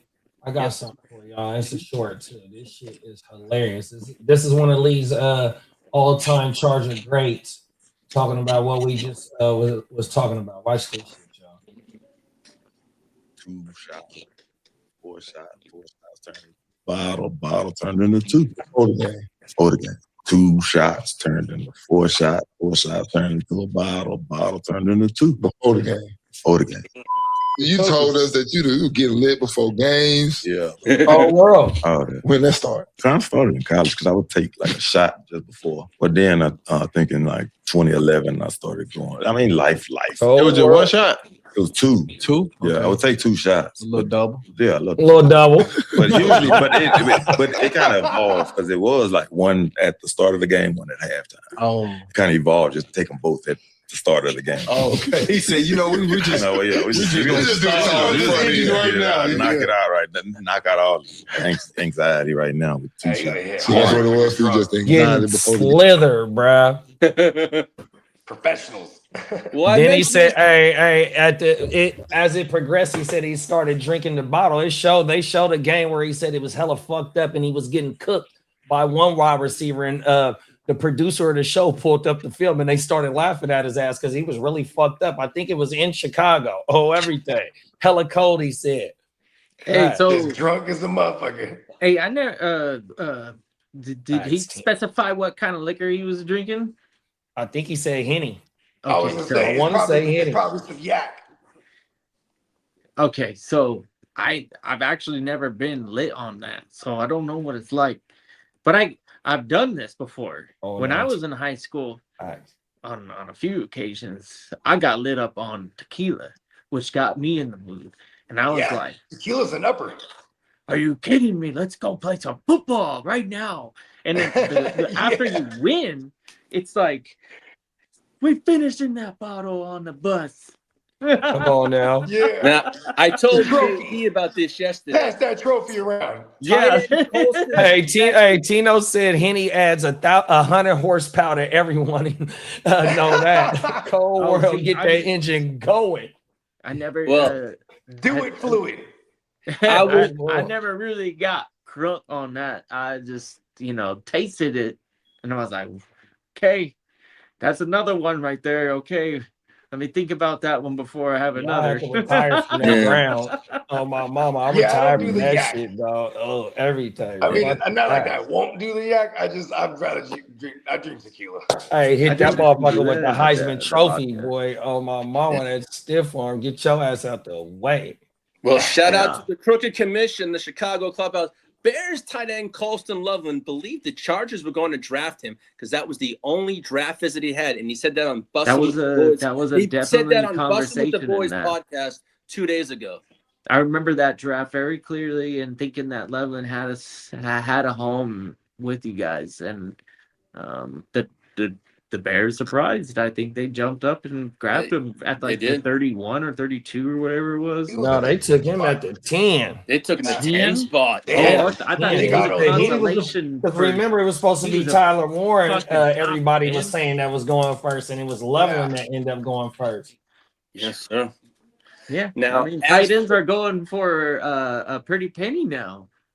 Oh, world. Every year we got. Where's Sadiq go this year? 15? 15. He was y'all first pick, or he was y'all second pick? He was second pick. He was 16th overall. They took the we had Bailey. Oh, you had the Bailey. Y'all got Bailey? Yeah. Bailey. Yeah. David Bailey. Yeah, that's what he said, Commish. He said, I'm busting. I wanted with the Ruben boys. Bain. I think I mocked that situation where I was able to get Maui Go and Ruben Bain in that draft. I was like, I think we can do that if we make this deal. And then they didn't listen to me. I made the phone call. I tried to get Ruben Bain and Maui Go, but we just got Bailey instead. Well, this blurb came out this morning. Lions running back Jahmyr Gibbs says he'd wear number 1 if Jamison Williams leaves Detroit. He just tried to push J-Mo out. He's like, I need my money. Hey, isn't Jamo just got paid like last year, didn't he? He did. He just got paid. Yeah, why is Bray even speaking on that? Here's the thing, though. What he can do is when Gibbs gets his big ass bag, all he has to do is be like, J-Mo, I want that number. I'll go ahead and because the player has to buy up all the existing fucking shit when they want to change their numbers. So he was just like, J-Mo, tell me how much it is. I'll front the bill. You know what I mean?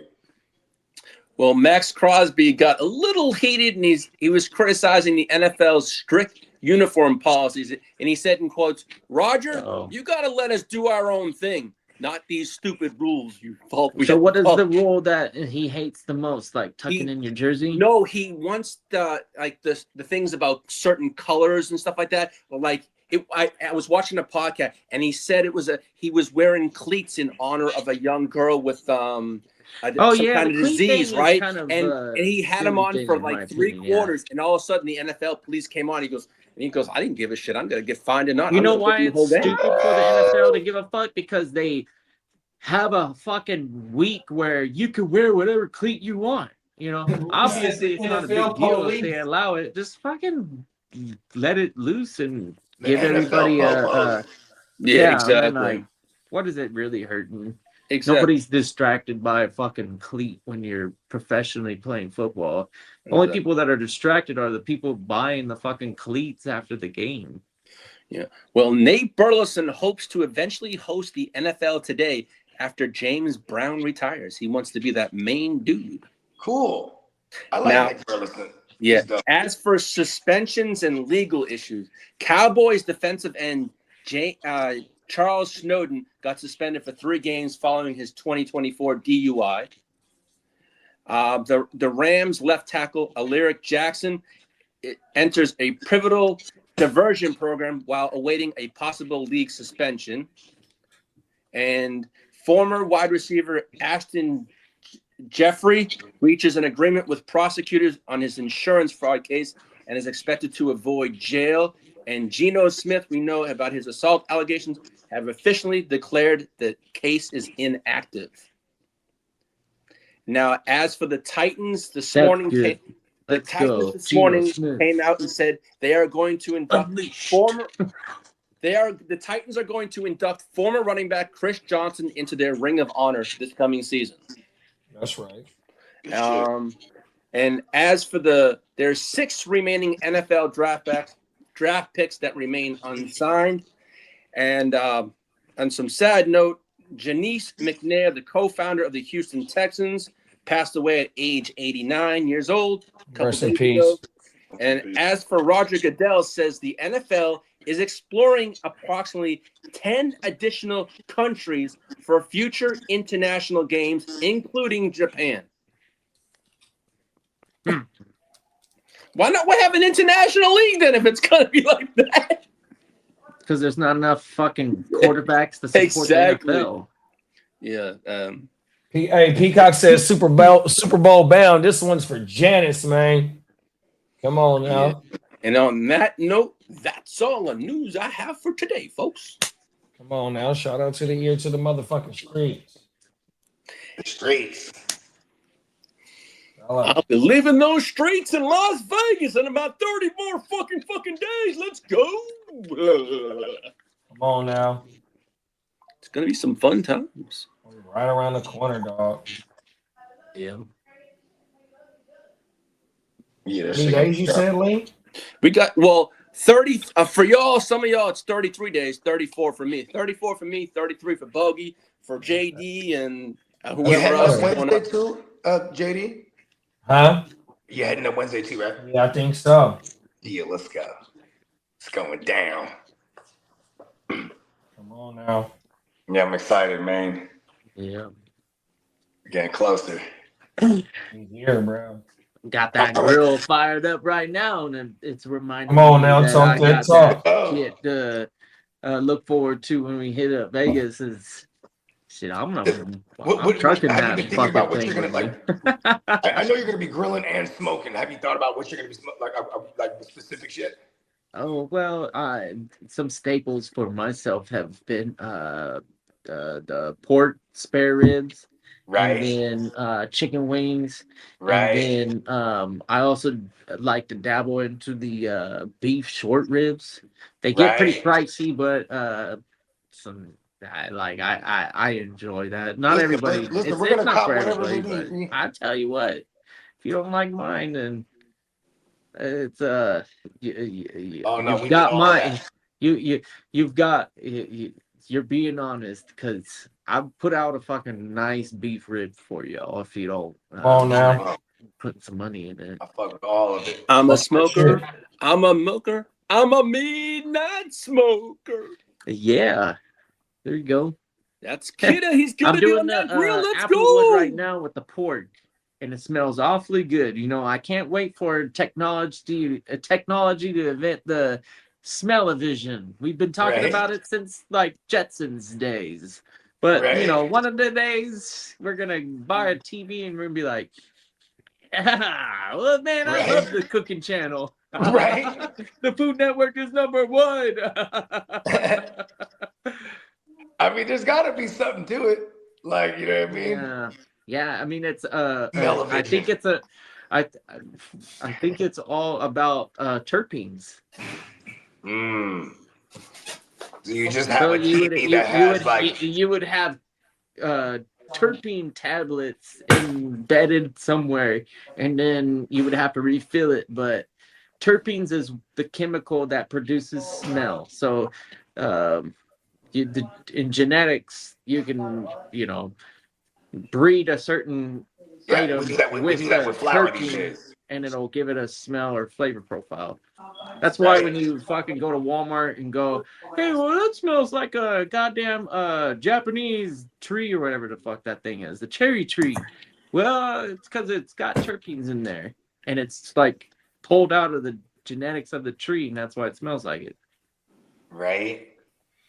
Amazing. Bogey Crooked said, all right, rest in peace to the homie, man. Yeah, man. Appreciate you, Crook.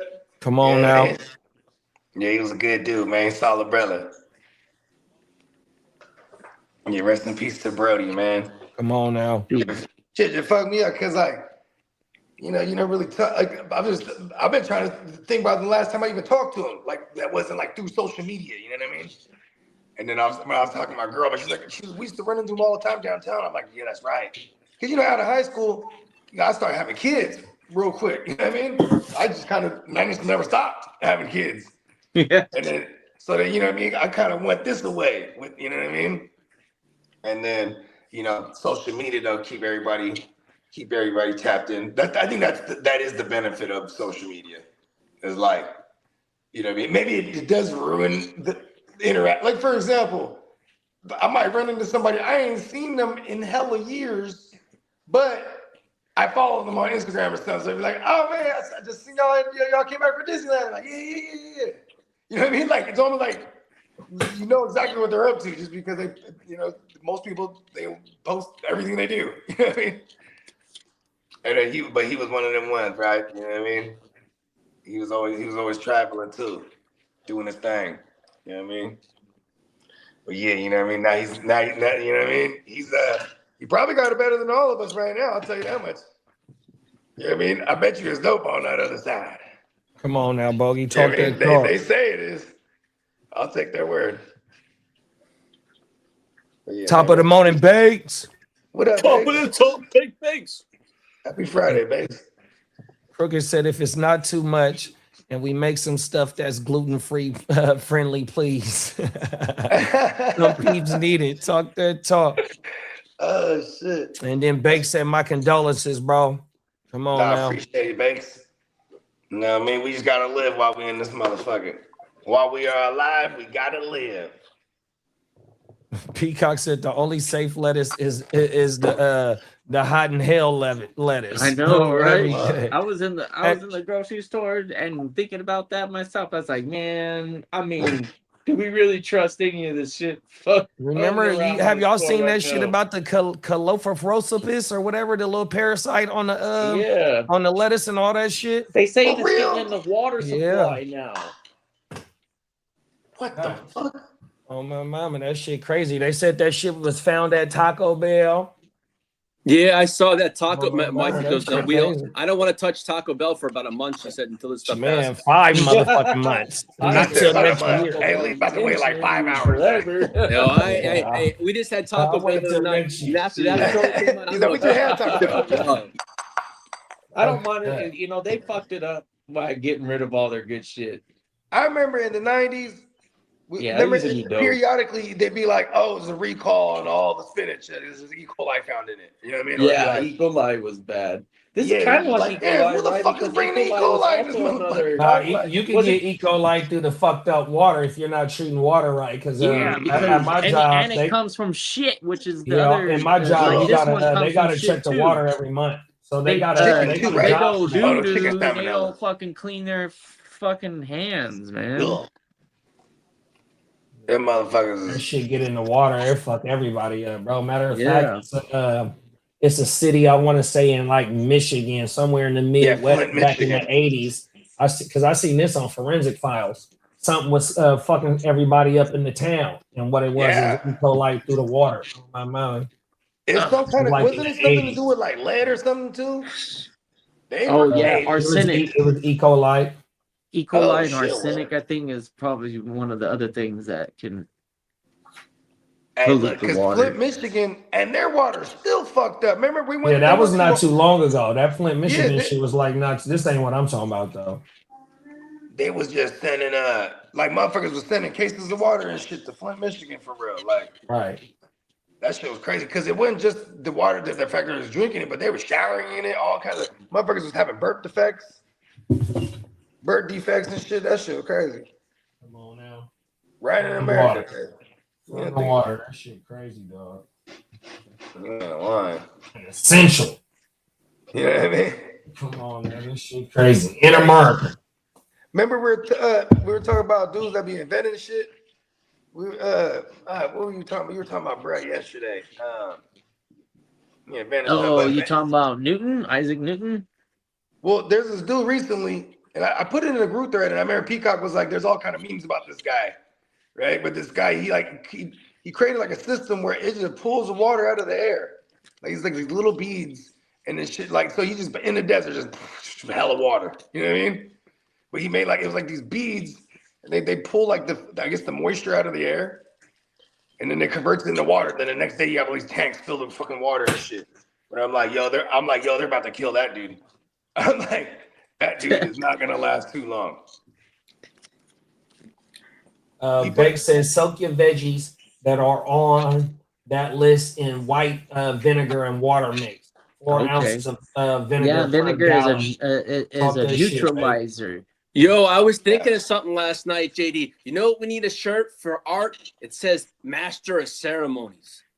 Come on, the MC, huh? Yeah. Talk that shit. MC art. Yeah. Come on now. Oh, that'd be cool. Master They said it will lift the parasite from the veggie or fruit, but not kill it. You have to rinse it off multiple times. Yeah. Oh shit. That's the way that's probably in his restaurant. That's exactly what Filipinos they need to do. we make a double, right? And it's a vinegar based joint, right? And like just growing up, it'd be like, you know, after you cook the food, you put it away and put it in the fridge, right? But like a double, you let that shit sit out for like a day or two because the vinegar, you know what I mean? They say, oh, it's fine, it's fine. It's warm it up in the microwave. It's vinegar. Come on now. You know what I mean? That just I still say that shit to the same day. I mean, bro, vinegar on the side with vinegar with some garlic too. Put that on everything, bro. Bake said the only thing that can kill the parasite is by heating the infected fruit or veggie to 158 degrees. Okay. Boil basically the shit out smelter it, throw it into the liquid gold. Yes. Peacock said he's gonna have to buy Art a 5XL shirt.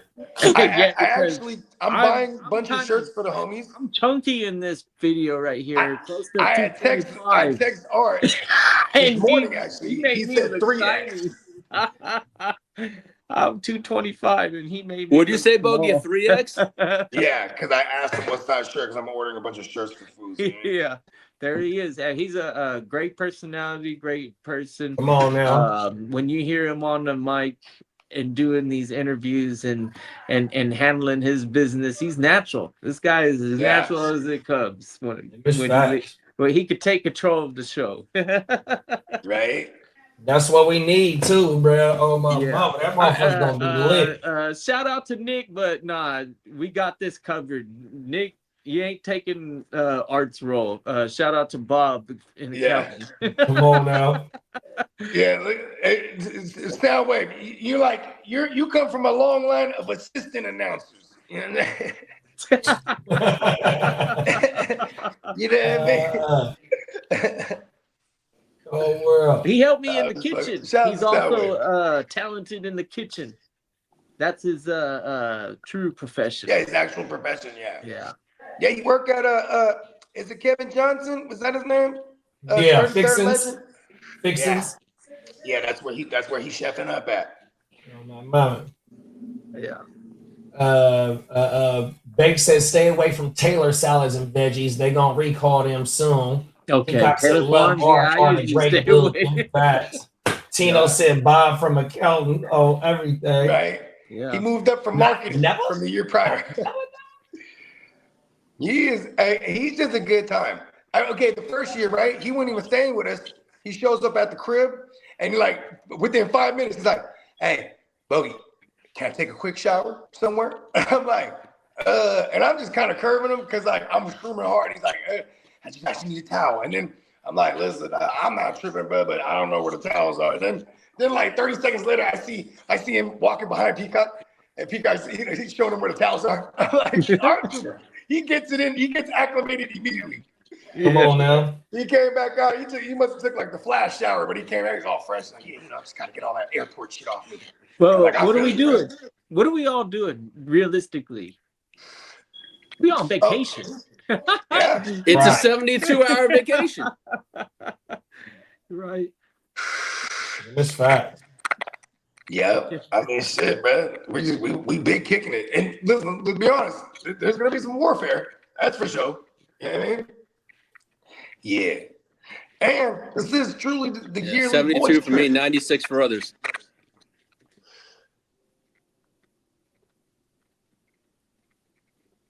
Yeah. I wonder what the fuck I was talking about. I think Bog's in it. Who knows? I think Bogey's hitting the matrix. Peacock said I'm gonna take more funky this trip than last time. Okay. We got half a secret. They pulled up this their second time pulling up on my mama. Shout out to half secret. 72 for you. We going to Vegas and breaking the bank at the craps table is the plan. Oh shit. Ooh. Oh no, fella. Yeah. I ain't no gambler, man. Yeah. Big bro said he lost them glasses I'm wearing in this video. That's fucked up. That's one thing I be hating about my drafts. It was 3 drafts in a row where I lost a pair of glasses. All prescription, all designer frames. On my mind, I was hot. I'm just now building my frames back up. I only got 2 pairs of frames. Need some metas.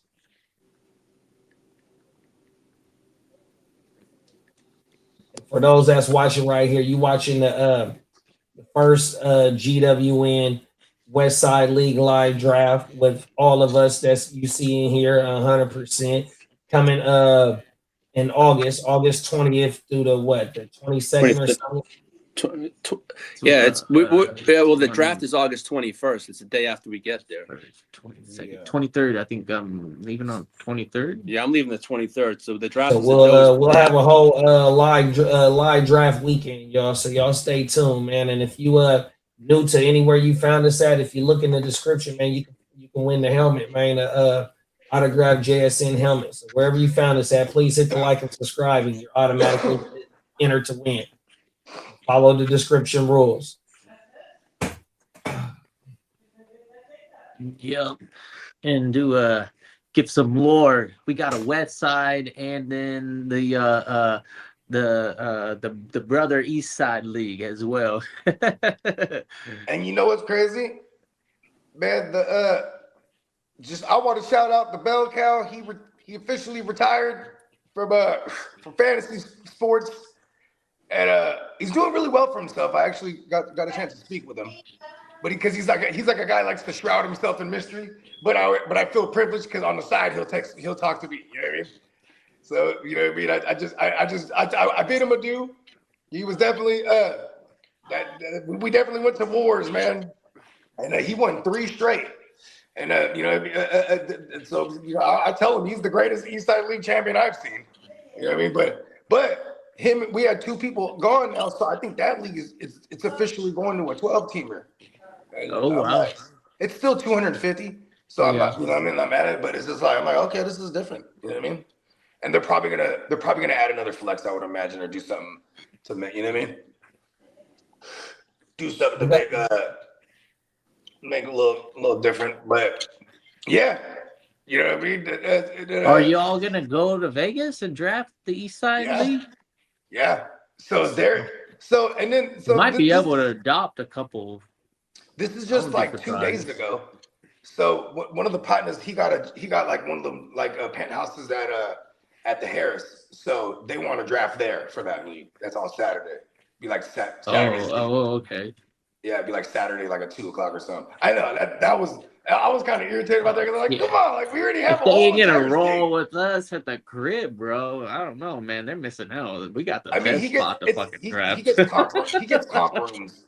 He gets comp rooms. So you know what I mean. I know if he didn't get this comp, I know he got a super deal. You know what I mean?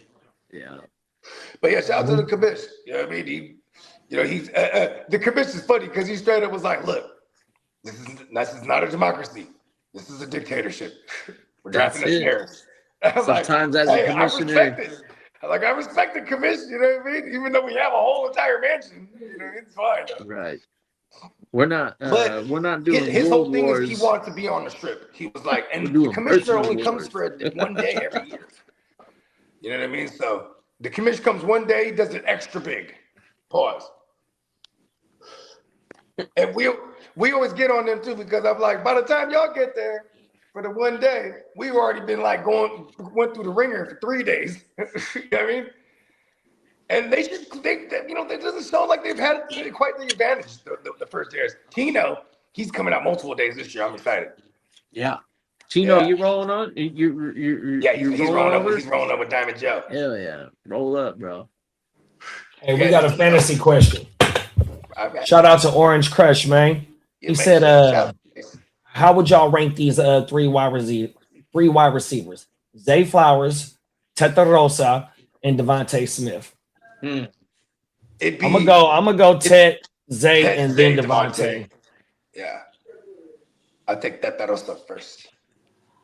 I like what we saw from the rook. Yeah, Peacock said Ted, Smith, then Flowers. Flowers over Smith if his draft price is right. I think Flowers had what kind of offense you think we're gonna get out of 2 years? The last 2 years has been pretty solid from Flowers. Yeah, Flowers has been solid these last. I mean, he was WR7 last year, back-to-back 1,000-yard yards. He just don't get touchdowns. That's the only thing. 14-point yards per catch the last 2 years. They run over 100 targets the last 3 years. 100%. No, Zay is definitely slept on. 100%. He's averaged at least 12 points. His 3 years last year was 14 points. So yeah. Lamar doesn't have a lot of passing options when Mark Andrews is out there. Isaiah Likely was a little bit of a target, but overall it's been fucking meager for Lamar. Yeah, it's just Zay really, the only consistent option well, the downfield option. Other than that, it was all Andrews and fucking Likely and Andrews always floated around the same targets. It was just that Andrews was getting all the fucking TDs. And then the history with Andrews is pretty solid too. And then remember, they took 2 wide receivers in this draft. Yeah. That's cool, right? For any for sure. I mean, and what I'm trying to say is that they are attacking that position to make it a little bit better for him. 100%. Because I feel like he still is slept on. Not quite like I would say. Like Hurts is probably better than what everybody claims him to be. I think Hurts gets a lot of like hate, but he's not terrible. He's not great by any means. Just not as bad as everybody makes him out to be. In real life, fantasy, we already know Hurts is going to be like pushing for top 5. But in real life, if that running game ain't moving the ball, Hurts ain't. You can't rely on that guy to win a game, dude. Oh no. Devontae Smith is a good quarterback, receiver type of stack, I think. But I don't know. What are we paying up for Devontae this season? I think it's probably going to be more than he's probably going to be a decent value, actually. Because you think Devontae's going to have some value?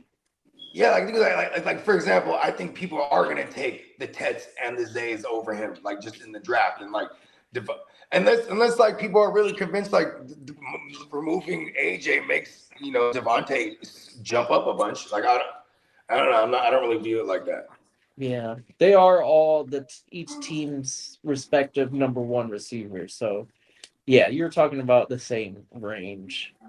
Right. At least whoever has the first pick definitely has their option between these 3. Yeah, and I got more faith in Zay Flowers quarterback than I do so too. The last 2 Devontae seasons has been pretty nice. I think he's being a little discredited for his production. And Peacock, he does say that like he's a little bit inconsistent. It's just the volume, I think, too. Yeah. Like. I mean, if you're thinking about Baltimore, right? What's consistent about Baltimore? The run game, right? Yeah, the run game. And like, with the new regime there, I feel like that's probably what we should expect to still be the same, that they're going to run like shit with Derrick Henry and Lamar. And then make it easier for Lamar to see them motherfucking passing lanes because all the defenders, that's allocated to the fucking run game, especially when they do their RPOs or they play action. It sucks the motherfucking defenders up, especially the mid-levels ones, and that's where we get them creative passing lanes 100%. Yeah, because let's be honest too. If Lamar, when Lamar is healthy, he's in the MVP conversation. You know what I mean? Like when he plays a whole year, he's in that conversation. You know what I mean? So, I mean, shit, he got 2 under his belt already. Arguably, he could have 3. Does he have 2? 3. 2. Should have had 3, but they gave it to the style. Yeah, got him his first one. Yeah, it's crazy. Those guys, one thing that those 2 QBs have in common is they definitely carry the whole team. You know what I mean? Miss facts. Like, I mean, Buffalo, they can turn their defense around somehow. You know what I mean? Like they're always cooking on offense. Same thing with Baltimore. Their defense has been hooped the last couple of years. You know what I mean? It's just reputation at this point. Peacock said they are literally the same. I think Smith has a path to more targets now, though. I would just say the only thing I would say to that is that Wicks, Eli Stowers, Hollywood Brown, and then the boy they drafted, Lemon. Oh yeah, Mekhi Lemon. That's 4 new people that they have brought in, bro. So they obviously trying to find the good mixture as well. So, you know what I mean? He definitely they number 1 over there. But, we going, this is our first year seeing it without AJ, as well as they're bringing in a new system as well. 100%. I guess if you look at the first year, Devontae Smith's rookie year, he definitely had like 900 receiving yards. Then the next year they brought in AJ, right? So like he did have 1 year that we can lean on. And I want to say he caught like 8 touchdowns that year or something like that as a rookie, or maybe 6, something like that. Because I know he had a game where he hit for like 2. It was like a championship week. I remember because I had him. That was the only time I ever had a kid too. Shout out to Devontae Smith though. Shout out to Devontae. I think since his rookie year, he's managed to keep on like 15 pounds. Because he's like, or maybe he's trying he's trying to be buff Batman now that AJ gone. Yeah, because I think like he came in the game like at $160, and then like right now he's like $185 or something like that. I'm buff Batman. You got to replace AJ Brown somehow in line for shit short. 100%. All pro wide receiver, top 10 in the league. 100%. You gotta do it somehow. But he sure made it easier on little bruh by being on the field. I mean, we've seen these instances where okay, Josh Allen when they got rid of Diggs, like he had his MVP year. You know what I mean? And maybe you'd argue because he had to do more, or it was just like, just at that point in his career, now he's making the receivers. You know what I mean? Maybe that's how they feel about Jalen Hurts here. Plus, with all the disgruntled shit behind the scenes, AJ's reading a book on the fucking field. You know what I mean? Like, we saw the writing on the wall. They were going to get rid of him, and you know what I mean. And they definitely drafted somebody before they got rid of him. So that even more telegraphed it. Like, okay, they really are going to move on from him. And then, but call me crazy. I'd rather just take a way cheaper shot. And maybe hopefully there ain't too much hype to inflate his price, but I'll take a shot on Lemon. They talking about he's gonna play predominantly in the slot. He might, and you know what, the way that offensive line was last year, and they had, you know what I mean, he was have to get the ball out quick. You know what I mean? Maybe we got something cheap here. Maybe it starts off slow, but you know what I mean? Draft him in the first round. Fuck it. Peacock says Smith becomes the de facto WR1 on the team. He's had 8, 7, and 7 TD years. Last year was down at 4. And it's because the offense was down in its entirety. Yeah, that's not bad. And he's been doing that since his rookie year. Good shit. I don't know that. And I mean, he is paid too. And they're like a really well-ran organization when it comes to how they spend their money. So I feel like, now they're like, all right, get rid of AJ. And then fucking, you know what I mean? We got Devontae on a moderate bag. You know what I mean? Then they drafted the kid that's essentially probably going to be, groomed to be the number 1, right? Is Lemon a guy that can play outside, or is he? Because when they say he's going to play predominantly in the slot, is that just because that's what he did in college? Now that I'm not too familiar with, bro. I wasn't really up on. Because I remember with Justin Jefferson. Remember, the first couple weeks of his rookie year, they had him predominantly in the slot. Then they started pushing him out wide. You know what I mean? And then it was off to the races. You know what I mean? Peacock says Zay has never had more than 5 TDs in all 3 of us, but he finished as WR7 last year, bro. As a WR1. Grabs did he have last year? Let me see. It was 86 on 118, 1,211 yards. That's a pretty efficient number. Yeah, not bad.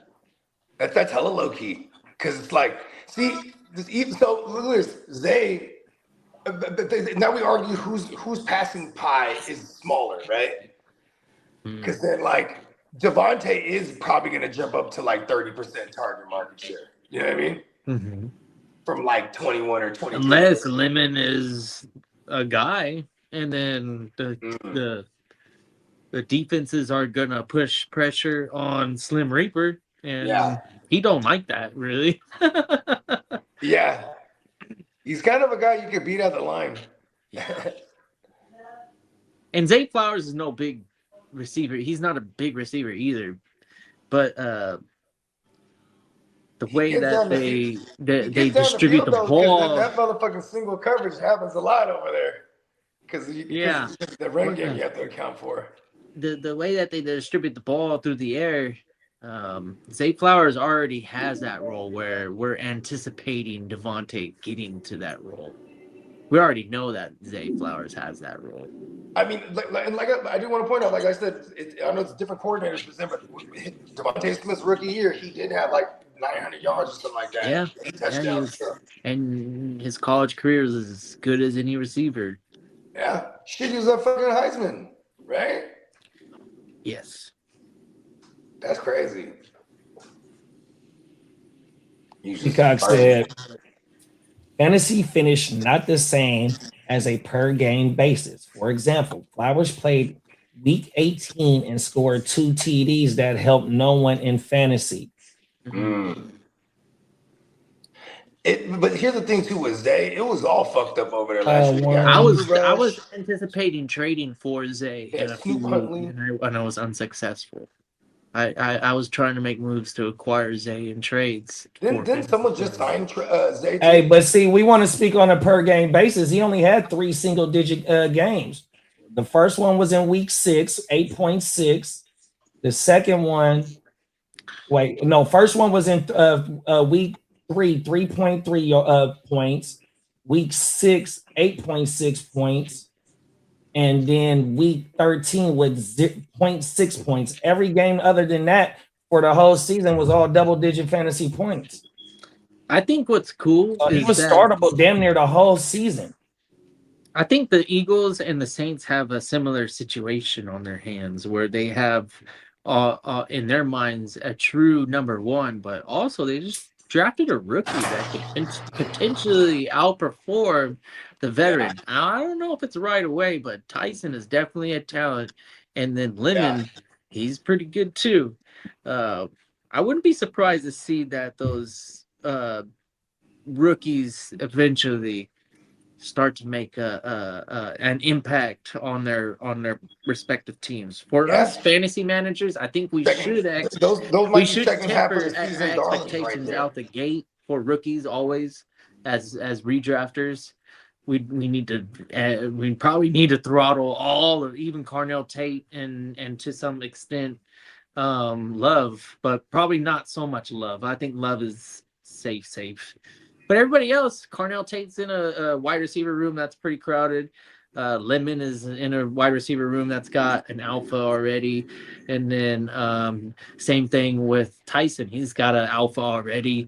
And then a solid tight end. And but they're going to have to earn their roles more or less. You know, nothing's given to these rookies outside of maybe Love. Yeah. I mean, because Love's probably going to be game script proof because they're going to use him in the passing game. I would imagine they're probably trailing a lot of those games. And one thing about that running back room, they got a stable of running backs over there. Which one is the odd man out? Is it the OG? I think or is it Benson? Benson is the odd man out, Kitteh? Yeah, I think Connor's got more of a shot. If Benson and Connor probably out of there too. Because I think what they're going to do is keep Alabubu and the old-timer James Conner just because they're kind of like the same type of back. You know what I mean? So there's probably a role that they have in mind for that. You know what I mean? Yeah, Alabubu is safe for sure. And I think Connor has a veteran presence that's like leadership role. Right. And then like Marcado and who else? And I wouldn't be surprised if some stupid reason that the NFL allows the Cardinals to all of a sudden become relevant, they'll have no choice to utilize Connor if that's the case, because he's a gamer. He definitely when he on the field brings a presence to the table. It would behoove any team to have Connor on the squad. He's been through enough to, provide some sort of resource. He's got a lot of experience in life and football. Yeah, I mean, even just for that, like you said, the veteran presence being around that kid, just lace him up with some game, like, you know what I mean? Yeah, Connor's been through some shit. You know what I mean? Yeah, Connor has. He's a soul survivor, man. Jeezy boy. He's the undrafted free agent who had to beat cancer, and then get on. Then the Le'Veon Bell shit happens when he's a rookie, and he's a hometown kid, so they loved him. He was like one of the hottest selling jerseys. So like, you know what I mean? He basically, they were like, peace, Lev. You know what I mean? And like James Conner, pun intended, just ran away with it. Come on now. Peacock said, to be honest, last year was the first time Zay Flowers was more consistent. He had 12 more catches on the same amount of targets his previous 2 seasons. My thing is, a lot of these wide receivers don't boom in their first 2 years, so that's why we always try to target these third-year wide receiver breakouts. Even though I wasn't on that train last year, I wasn't. Yeah. But it take 3 years for you to learn the position and the speed of the game and all that bullshit. So that would be my counter argument.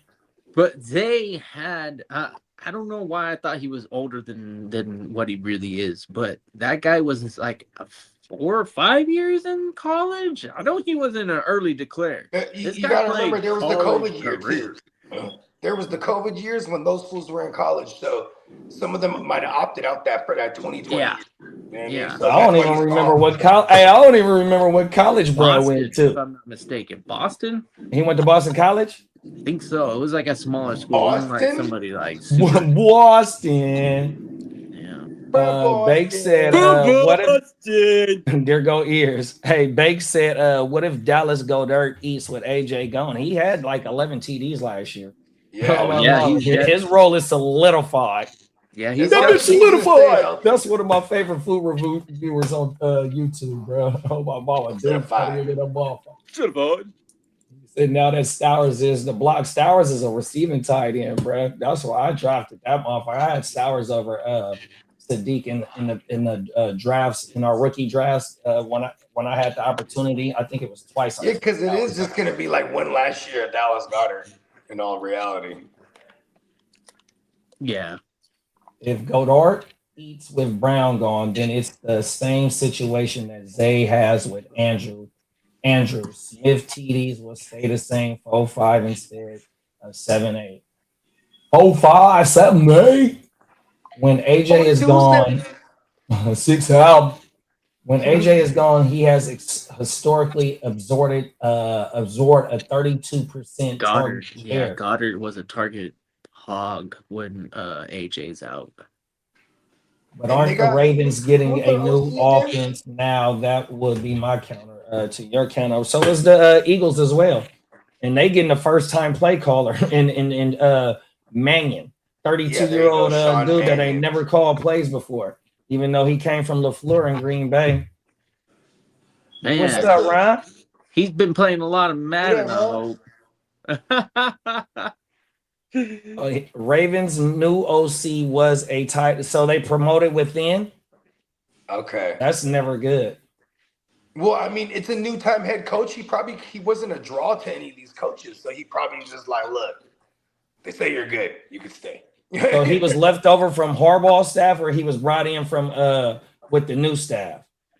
Oh, okay, yeah, that's a good point. No, I'm asking. I don't know. I don't know who the LC is. No, I'm with you because I don't know if he came from Harbaugh's staff or which Harbaugh staff did he come from, right?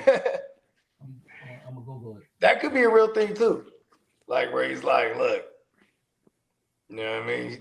He tells John Harbaugh could have been like, Brett's a good coach. You know what I mean?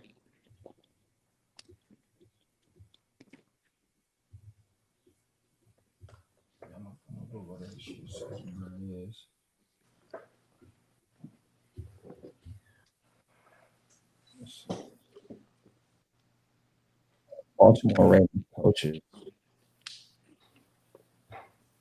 We got Jesse. Oh, we got Declan Doyle. Yeah, we have talked about bruh. Yeah. We have talked about bruh. Deacon Doyle. Declan Doyle. The Deckler. Yeah, I'm not here. Let me now let's go to his Wikipedia. We'll go to his Wikipedia and see what his coaching career looks like. Oh, let me take that shit off the commercial. Here we go. Declan.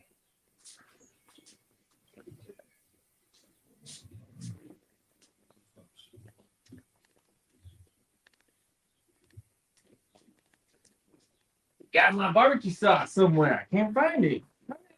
Barbecue sauce. Okay, here we go right here. New Orleans Saints 2019 to 2022 offensive assistant, Denver Broncos 2023 to 2024 tight ends coach, Chicago Bears 2025. Oh, he was the OC under Ben Johnson. He got Ben Johnson capabilities. Okay, now he's the OC. So he's Sean McVay 2019 off. I mean, not Sean Payton 2019 to 2022, and then he's back under Sean McVay. Sean Payton 2023 to 2024. Then goes to Ben Johnson as the OC. Now he's the Ravens OC under Lee's former defensive coordinator. This is his coaching history. Okay, new. So yeah, Mannion. Yeah, facts. And he comes from LaFleur. He was from Green Bay last year.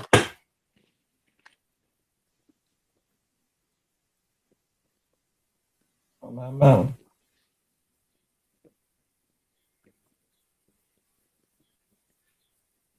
It's got to be getting towards the end of the draft. Oh no, this is still the middle.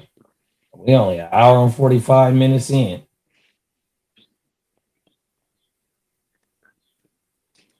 Let me put the sound on for a little bit.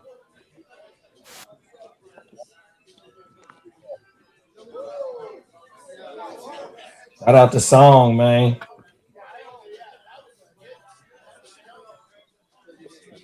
See, and so like right now, I can hear the music. Like I can't hear the shit hella clear, but I can hear music playing in the background. And when we after the live ended and we all came home, they started hitting us with flags. Certain shit, they didn't take certain shit out. We had to clear all that shit up. And I don't know what song is playing, but I can hear music in the background. That shit is crazy. So if there's anybody that's new to the channel, wherever you found us at, if you look in the description here, let me get it out. So what we're watching is our first draft, Westside League, GWN League, Westside Live Draft League. So if you look in the description, come the second annual draft, which will be here on August 21st, you'll be entered to win this helmet on my mount. So go ahead and click the description, y'all, on my mount. Fucking federal, bro.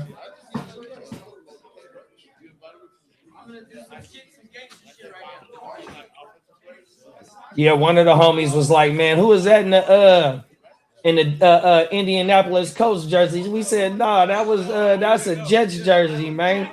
We had this shit on for our whatever we was doing the last time we had this shit on. I want to say it was Nick that said that shit.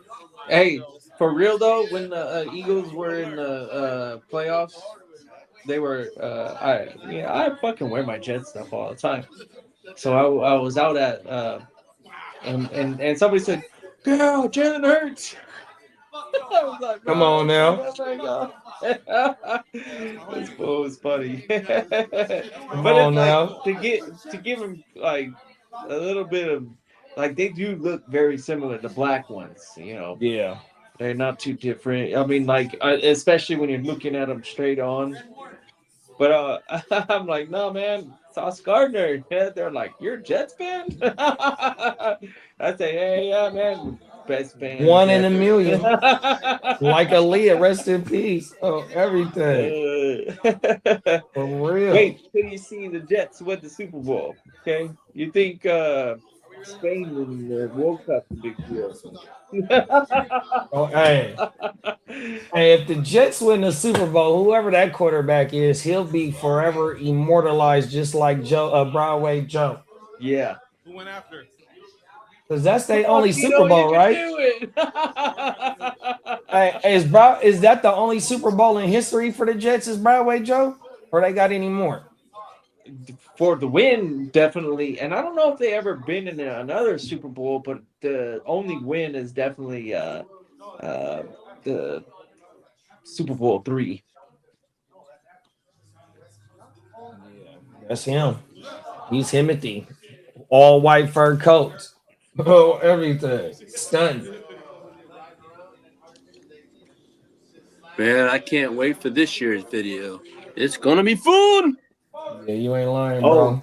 This video is gonna be long too, JD. What we got? What's the setup with the video? I know you got all the production hardware and software, and I remember like we were thinking about doing like a 24-hour joint. Are we still thinking that? So if we do a 24-hour joint, only thing we would have to do, since it's 4 cameras, at maximum use 2 cameras. I would say maybe 1 because you get like 6 hours out of each camera. So you would just have one main one to do a 24-hour joint, you know what I mean? And you just rotate out, you know what I mean? Once the batteries start getting low, we fire the other one up because it'll fire right up to the joint. You just add that bitch, plug that, boom, boom. Yeah. Hey, all you gotta do is turn up when we go live. How about that? Yeah, wherever you found us at, man, just click that bell button, especially if you want to get entered to win the motherfucking helmet. That way you know during the draft we finna, because we gonna, as we're drafting, we're gonna take a little second out to go ahead and run the motherfucking giveaway, dog. 100%. Oh my mama. Matter of fact, let's run the motherfucking commercial real fast. Let me pause this bitch right here. This the warm up. This the warm up right here, man. Getting them ready for the motherfucking draft right video. That's the hype Look at video. this shit. Come on now. Joe Namath was a GOAT. On He my still mama, is. talk He's that shit, alive and babes. kicking, y'all. He ain't gone nowhere. I just want to kiss you, Susie. Y'all don't pull that up. Oh my mama. Joe Namath, he tells Susie Colbert on the sideline, I want to kiss you. That's when he was on the sideline. Bro, that was wild as shit. I remember watching it on TV. Yeah, that motherfucker was drunker than a motherfucker. Okay, here we go, y'all. Here go the new commercial. For everybody that's new to the channel, man, this is how you going to be able to win. On my mama. What's good, gang? It's the Guchinni representing the Hard to Start podcast. Tapping in to remind y'all that coming this August 20th of 2026, the second annual GWN, the Westside League live draft weekend will be popping off, man. You will see all the cast of characters that you see live on the GWN every day. You'll see a lot of people that's in the chat every day on the stream, and then you'll see some of your favorite content creators that you've seen us make content with in this conglomerate that we call the GWN 100%. So what you need to do is go ahead and like and subscribe wherever you found us at, and if you screenshot that you subscribe, we are giving away multiple giveaways during the live draft. 100%. We will be running our regular scheduling program. Thursday night will be Playmakers. Friday morning will be WYGU. And then later on that Friday will be the live Westside League second annual draft. And during the draft, we will have multiple giveaways like this right here. This autographed mini helmet of Jackson Smith and Jigba Super Bowl helmet. You're over at the GWN in the Hard to Start. We putting up championships on the wall, and we want to bless the people that rock with us who putting up championships on the wall. You know what I mean? With some of these little special items to put in your man cave, your she cave, you know what I mean? Whatever it may be. But yeah, make sure you go ahead and like and subscribe, because that's all you got to do to be entered to win this helmet. Click that bell, and then tune in to the second annual GWN live Westside Fantasy Football Draft Weekend. 100%. Peace. Shout out everybody that got ran over in my way. Feel low and I'm mad sober flipping way. Send them things down the interstate. I'm in the It's a cold world out here in these fantasy football sheets, man. Shout out to the motherfucking Neon Peacock merch.com, fella, man. 100%, man. Part 2 coming too, man. On my mama. Battle roll shit, bro. And unlike the Madden curse, you know what our giveaway last season was? Cold that world. Ain't no curse, bro. Cold world, bro. This might be something to look out for. I need to go find that video. JSN season again. Oh my mama, I need to go find the video of the homie. Damn, what's my Nelson? I think his name is Nelson that won the motherfucker. So we gave out a Trey McBride. It was Nelson. Yeah, it was Nelson. Yeah, he gave out an autographed mini Trey McBride football. Trey McBride, that's right. And that's a round 2 target of my personal preference. The most comfortable taking McBride in the second round. Come on now, big bro. Fucking second round pick for me right now. That motherfucker was like the 3rd or 4th target getter in the league. Not at his position, but in the league, bro. Yeah. Oh, my mama. Back-to-back years. If you appreciate position superiority or elite or whatever, McBride is as good as what Josh Allen? No. Who was the one that separated the most? Was it the RB1 to the RB2, or was it the QB1 to the QB2? Let me see. Definitely wasn't the WR1 to WR2, because fucking Buka and JSN were like neck and neck. The QB1 was Allen, and he had 374, and Drake May was 359 at second, And then that tight end, it had to be the tight end. That's what it was, Kitteh.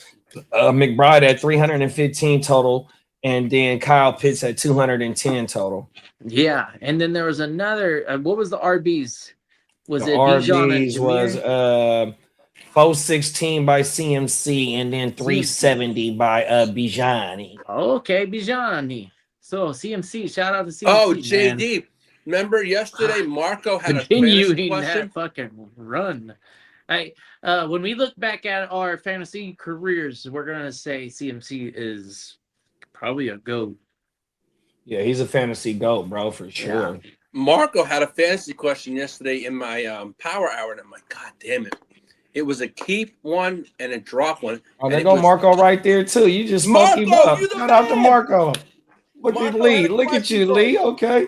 Do you remember what it was, Lee? And it was a fantasy question, and it was during my power. You know, I get focused. I'm like, oh, shit. Marco, shoot that question you had for me in the power yesterday. I told you to ask the fellas on the panel. Oh, I think I remember it. It was keep one, I think. Brenton Strange, Pitts. Brenton Strange, Pitts. Like, now I can't think. It was Pitts, Fannin, Strange, and Hawkinson. Oh, yep. There it is right there. Yeah. For me, it would probably be Pitts. Yeah, recency bias. He finished number 2 overall, and then his rookie season, he broke 1,000 yards. So he's capable of doing it, and it wasn't a fluke type of situation, right? I think Drake went down with like 4 games left at the end of the year. I think some shit like that. So that helped him out a little bit. Yeah, but I want to say he had over 100 targets his damn self. Strange has got a lot of the room is crowded for Strange. And then with Hawkinson, we're in bounce back territory. So for me personally, I'm going with Pitts because we ain't bouncing back, fella. We just kind of trying to get at least back to where we were and hopefully improve. Which here it is, Kitteh. It says number 2. It says Pitts, Hawkinson, or Strange. You have to drop one. Pitts, Hawkinson, or Strange. You drop one. Oh, drop one? Oh, drop one. Oh, yeah, it's Hawkinson. Yeah. That's who I said on the power. I was Hawkinson. Oh, yeah. Even Tino said it was Hawkinson for him. Yeah, too. there you go. There you go. Pitts. Yep. You definitely got to drop Hawkinson, big bro. Or try and trade him. Try and get something for him. Yeah, add something with him just to sweeten it up. You know what I mean? Add some bullshit to him. Another depth piece for somebody. Yeah, find out if you got a Detroit Lions fan in the building. Or, I'm sorry, Vikings fan in the building. Come on now. Read the room on everything. Yeah. Tino said, would you guys trade Pitch just because he has more trade value? Feel like they are all in the same range. Yeah, whatever you can get the most for. When you have a quantity over quality, because that's what this is. If you don't have Bowers, McBride, and then to some extent, who do you want to throw in as the tight end 3 right now? Loveland,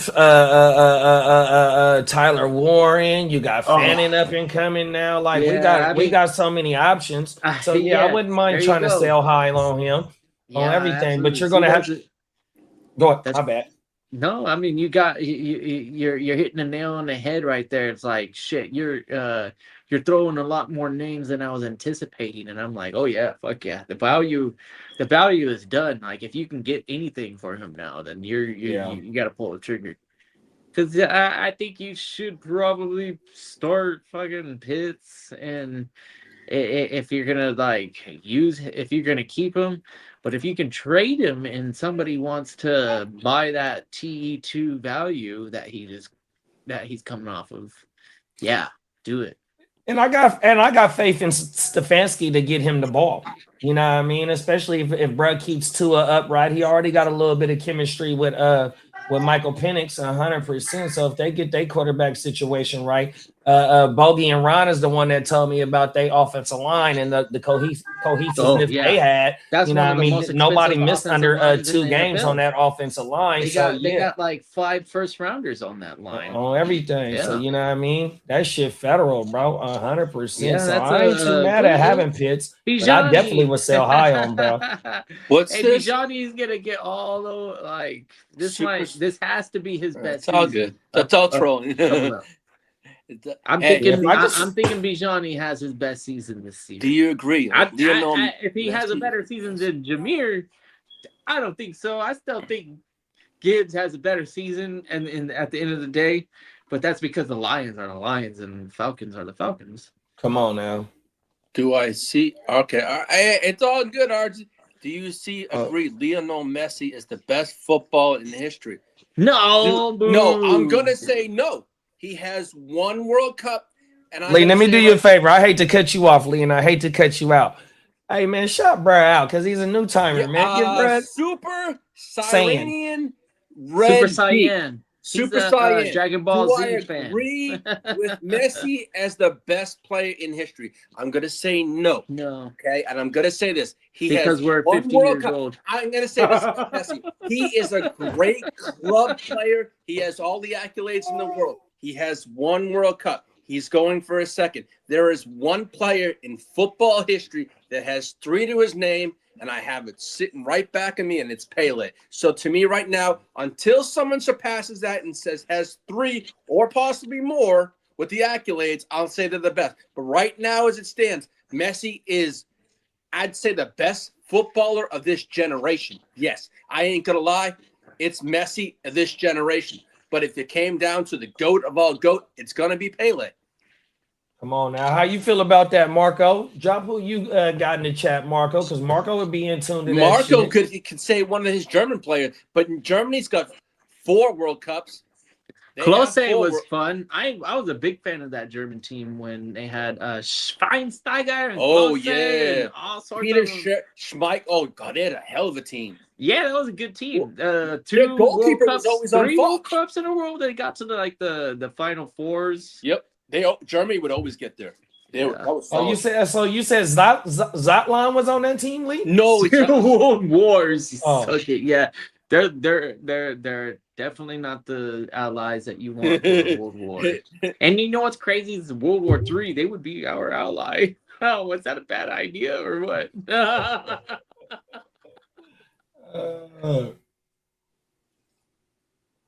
Fuck yeah. Yeah, I Marco, that's just personal opinion. When you look at you saying the GOAT, you got to say it's just like saying Michael Jordan's got 6 rings. Pele's got 3. You're looking at Messi has 1, has possibly going for 2. You can say he's the best right now, but best of all time, I can't put him in that category. But I won't say he had when it comes to club and what he has in club. I mean, if he wins the World Cup, he's going to probably get the best soccer player of the year too. The Ballon I got a question for you. He will get that Ballon Award. Yeah, never mind. Which will be his 9th. That will be his 9th best player award in all of soccer. That's no one's ever done that. And you said Pele got back-to-back World Cups? Yeah, he in the 50, I think it's 54 and 58, or it might be 58 and 62, however they fell. Yeah, because he's a part of all 5 of their stars. Well, no, 4 stars. 4 of their stars, but he's got 3 cups. Brazil won in '94 here in the United States. Okay, so look, if Brad go back to back, he done did something that Pele did already too. 60 years ago, yes. My mama, fact. So and it hasn't been nobody to go back to back since Pele. No one's done it. So no. Boy, that boy riding for a lot of he's going for 60 years worth of history come Sunday. And his own accolades on top of it. So hey, make sure y'all tune in to the Real Fantasy Playmakers come Sunday morning at what time the game start at 12? I think the game is, let's see. We'll be here live for that shit, man, watching history. We're gonna let Lee watch the 3rd place game by himself. It's all good, dude. It's all good. I think there's a video of Pele and he's we gonna go live for that shit, Lee. Right? Dude, Mbappe is going for history still too. Mbappe is going for the boot. It was like forever, and he never. Okay, so the schedule like he was struggling. is here we go. England and France are at 4:00. my time on tomorrow, right? Then Tomorrow, Sunday, 2 we get o'clock, okay. Spain, Argentina, 2 p.m. on Sunday. 12 o'clock, yeah. So Sunday. two tomorrow I and love 12 on Sundays, Sunday. man. Yes, Yeah, y'all sir. make sure y'all stay Favorite tuned. Shout out to what's brother name Saiyan, Super Saiyan. It Super is. Saiyan, Yeah, shout out to Super Saiyan, man. We appreciate you for pulling up, bro. You want to come and fuck with us during the live parties tomorrow and Sunday, man. Hey, I even Feel reached free. out to my coach and asked if he wanted to come on because he's Argentinian. Oh, Now? Yeah, my coach. He's And got he some goes, steak in it. he texted me last night. He goes, Lee, I thought you were going to talk a lot of shit like always. I go, Coach, I ain't going to go that far. I thought it was a good game. That's all I told him. Oh, okay. But, Yeah, I was hey, expecting JD, you to talk some shit. JD. Yeah, I think he was quiet, Kitteh. Yeah, He was quiet during that game. JD, that after autograph I sent England you had a was lead for a long time. A good he's 30 known me minutes since or I whatever. was he's known me since I was 16 years old. And he coached me. He actually has a pizzeria in Massachusetts. We used to all go to after games to his pizzeria. Shout out Dude, to that's Coach. the best coach in the world. But JD, that autograph Your he coach sent me had was a fucking pizzeria, JD, dude. that autograph I Right. sent you, JD, the autograph I sent you, the text message was Messi's autograph and 2 other players. Oh shit. Oh, The yeah. other thing I sent you to Argentina, yeah, that was one was Messi and one was Messi and one was a forward and a defender on that jersey. That's crazy, bro. He goes to Shout out to Coach. He goes to Argentina every summer to see his family. Hey, Kitteh, after every win, y'all got free pizza, Lee? Yes, Since we Coach did. had his own parlor? Yeah, we just go there. That's fucking federal, bro. You got So the pizza everything. parlor on your chest, Well, don't he you? when we're younger, he had something called about 6 when I was a teenager. He had something called Facts. he had a pizzeria called Franco's, right? Franco's Pizza. Shout out That's to what his Franco. name is, Franco, right? So then again, when his wife and he opened up a cafe Italiano because his wife's Italian and she loves Italian. So he had Franco's and then he had Franco's Italiano cafe for his wife. So it was a takeout place that you could get pizza and then you get your own Italian takeout at his joint. That's federal. Yeah, Forget about it. Forget about it. Yes, Even sir. distribution. So I'm gonna give him a call later on and see if he can pop on maybe at halftime. It'd be kind of funny. It'd be kind of cool. My mama. And he talk his Is shit. there a World Cup And he game will today? tell you fucking stories. What a fucking misfit I was. Oh shit. Coach, he gonna tell us why you had to run all motherfucking day during practice. Throw my You gonna ass tell us under the how bus. you ain't? He had He'll all them tell years. you man. You stories ain't about listening my to nothing. brother. Trust me, he told my little brother off with the medicine shit. He said, "You were a fucking fool." He had all the talent in the world. No, his son He went said to he ain't lying either. No, his son Michael played in Argentina for 2 years. Is that right? Yeah. Yeah, his son Michael, but until he hurt his knee and blew out his knee, and yeah, he was playing in Argentina for 2 years. Hey, Big Bro said he finally finished that motherfucking video project, man. Shout out to Peacock, man. Stanley man, cooking let's that go, shit, Peacock. man. Peacock, the mastermind. He's unstoppable. All right, what did he said, today's football is different. Today is more difficult to play. Man, during Pele's time, man, I won't lie. That's when I grew up loving soccer, was when Pele played. That's when my parents introduced me to soccer because I was born in the 70s. In 75, I grew up playing soccer 28 years. Yes, soccer evolved in the 70s and has changed. But to me, when you say GOAT, I'm going to say Pele. But yes, you're right. Soccer has changed. The game has changed. The rules have changed. But it is legit. Soccer in the 70s was soccer.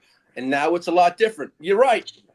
But if I was going on historical stats of World Cup stats, I'm going to take Pele all day, every day. 3-1. When did they throw in all the fucking drama, fucking injury bullshit, faking? Oh, that kid. I would say basically, you talking about the extra time shit? No, I'm talking about them fucking crying and acting. Oh, like that's it. they're Kid, fucking that's dying, been in soccer for fucking. I'm fine. Kid, that's been in fucking soccer for years since I was a fucking kid. That's just like why we hate you guys so much. I mean, kid, that's been in soccer since I was fucking a teen. I only say that because baseball and soccer share the same season, and when I watched all y'all soccer players, I was like, man, know why he choose that over baseball. I've never in a million years would I Yeah, play yeah. soccer Yo, over baseball. Tino says at the same time, Pele probably had one of a handful of players who played pro soccer. Tino, to be honest with you, if I looked, actually, no, Pele, when he played here in New York, for the Cosmos, he had Franz Becker. He had a world-class team with the Cosmos in the 70s. He had Franz Beckenbauer, Werner Roth, who played for the German team. Franz Beckenbauer played for the German team. He had about 4 or 5 stars on that Cosmos team. So I would say he was playing with professionals because that's how they made soccer legit in the United States when it was the NASL, the North American Soccer League back in the 70s. They had the New England T-Men that was in Jersey.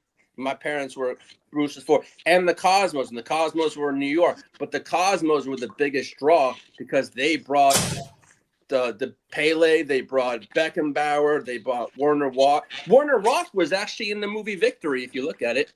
The Mexican League is currently not bad either, right? Like they have a pretty good. The Mexican has a great league. Yeah, they do.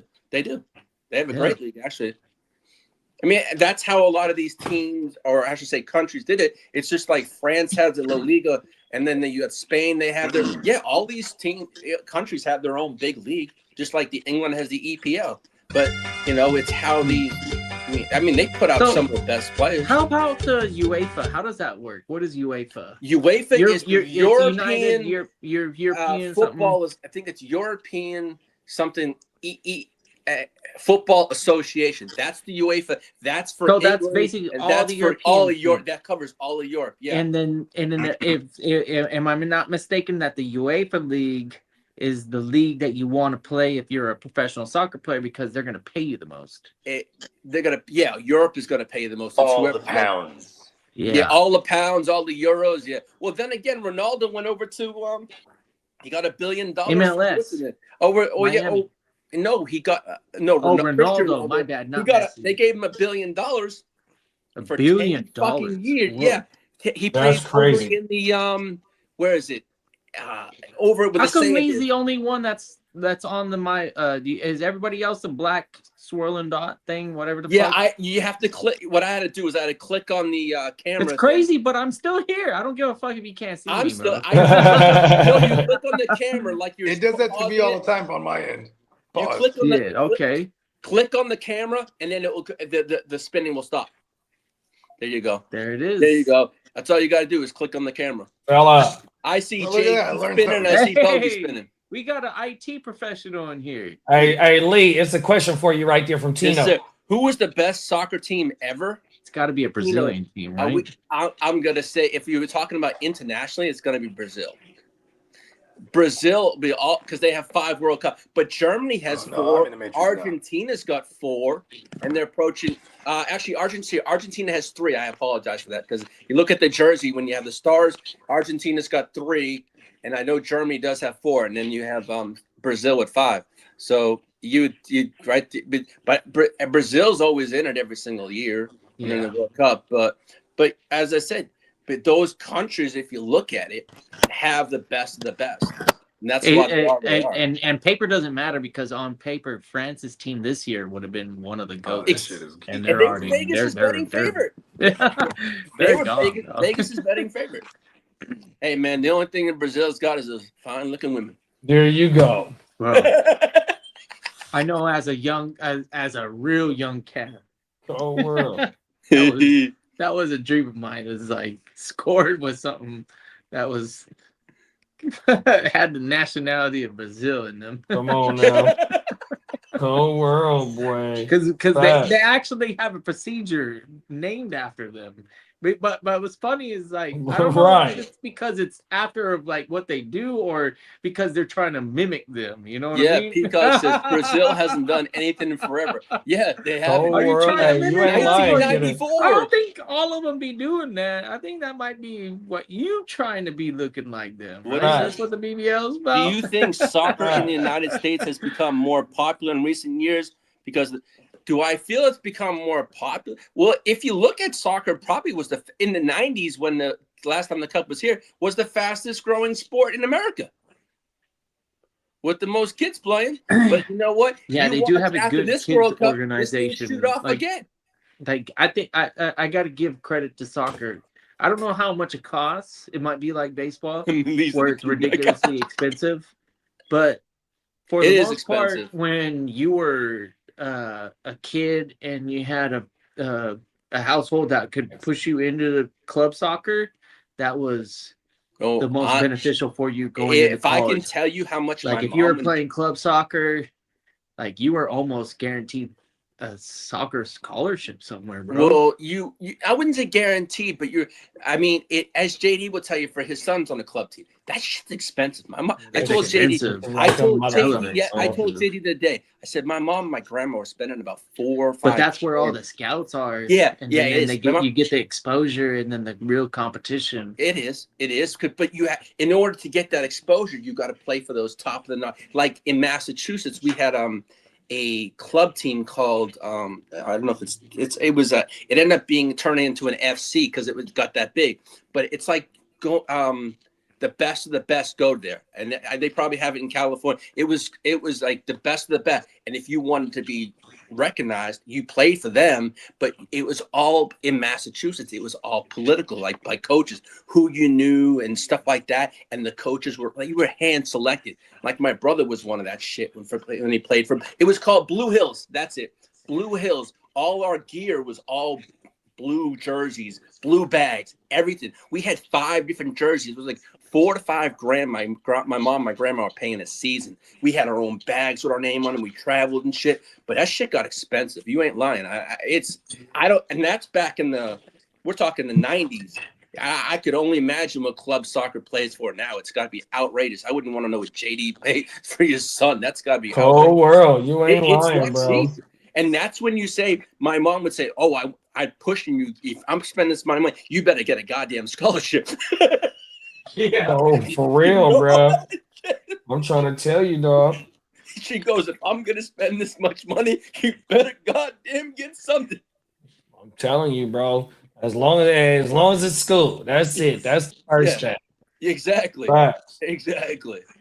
But yeah, my grandma always made sure my grades were first, because if we didn't have the grades, we couldn't play in high school. Because that's what our coach would look at. If we slipped below, I think it was a B or something like that, we weren't playing, because he'd check our grades and what the hell are you talking about? Am I playing? No, your grades slipped. I'm like, oh shit, you serious? Right, because that shit is all year. Yeah. So yeah, I fuck that shit. Bogey said yes. Bogey said the BBL stands for the Brazilian butt. Shout out to Ghost Monkey. What's up, big bro? What's up, man? Everything. France has 2. I think Spain has 1. Yeah, Marco, France has 2. Spain has 1. Last time Spain won was in 2010. That's their only World Cup is 2010. 2010? Yeah, 2010.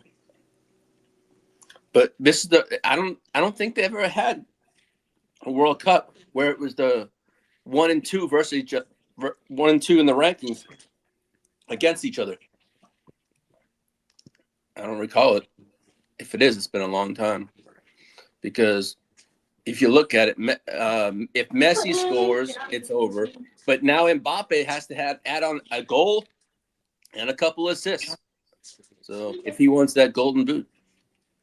Salute Marco and Ghost Monkey. Shout out to Derek. What's good, gang? Yes, sir.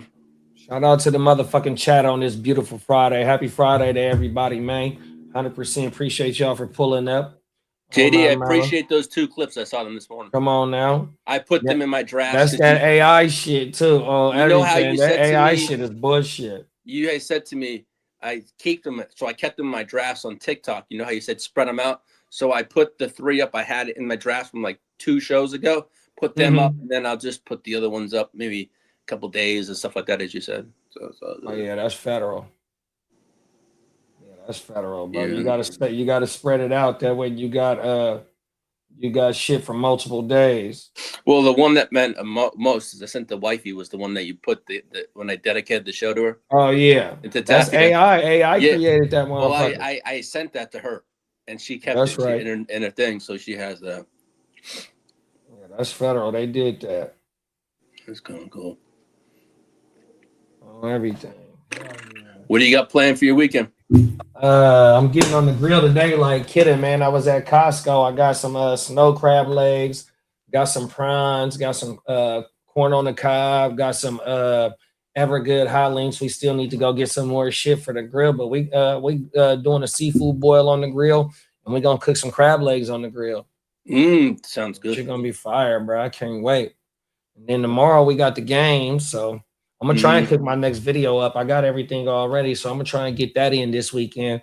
Try and get in this bitch about 5 in the morning or something like that, and try and cook up. Yeah, I'm gonna hop on the grill today. It's not as bad. Last night was bad, but today is fine. It was hot as shit out there yesterday. I wanted to get out there last night, but we had like 50 to 60 mile per hour winds. Oh, the wind. Yeah, the winds is what gets you because I'm on the corner. And I get the one from the south, and I was never eat shredded wheat. So I get them from the southeast, and it fucking comes this way, and then I get the one from that way. I'm like, oh, whatever. But the rain, we had about 4 inches like yesterday. I'm like, oh, fuck, I got enough rain here to last a lifetime. But no, I would have hopped out there last night, but today is much more calmer. Tino, and you was just over there at 100 and some degrees a couple of days ago too, right? It's good. On Tuesday, it's going to be 104 here. So yeah, you got that bipolar ass summer, bro, for sure. Tino said, who knew in the chat? We had 13 people. We really had 17 on my mama. So shout out to all 17 million in the chat. People, don't be shy. Ask your fantasy football questions on my mama.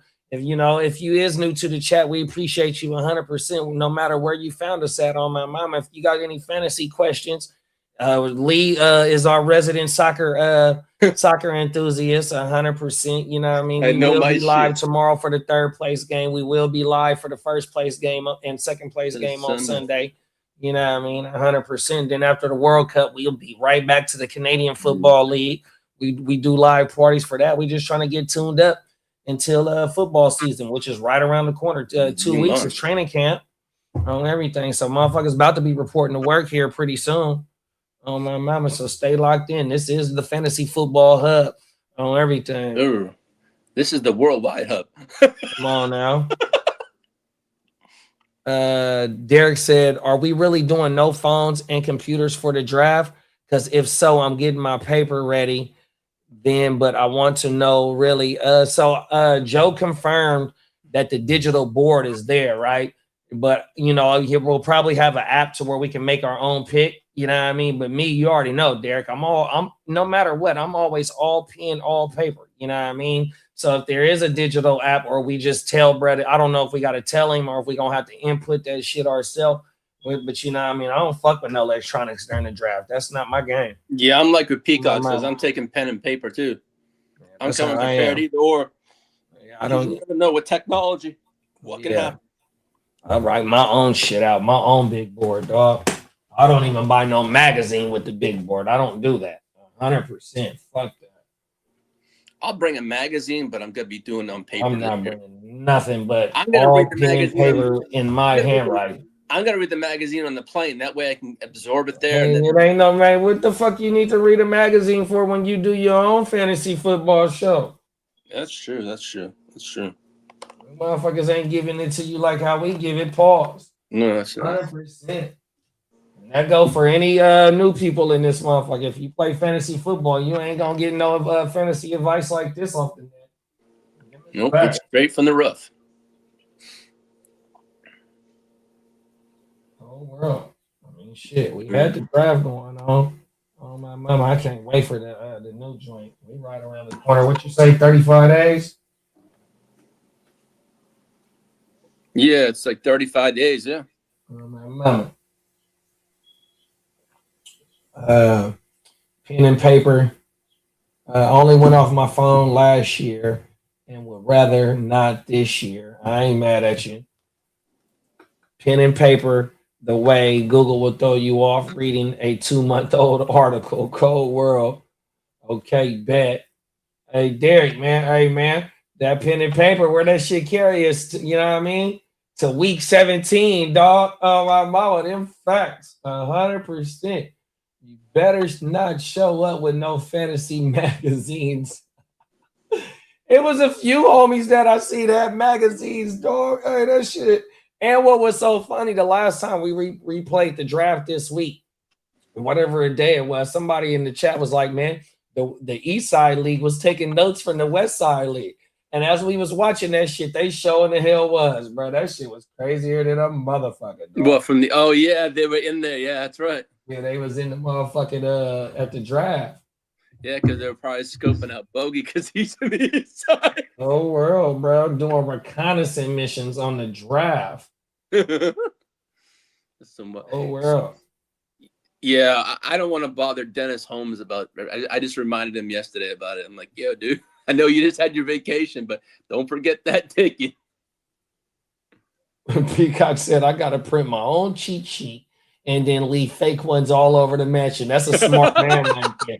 Because, hey, look, hey, Peacock, so at ALB, motherfuckers, if you leave your pen and paper out, bro, they going to be trying to, you know what I mean? I done caught motherfucker, bro. Get out my shit, bro.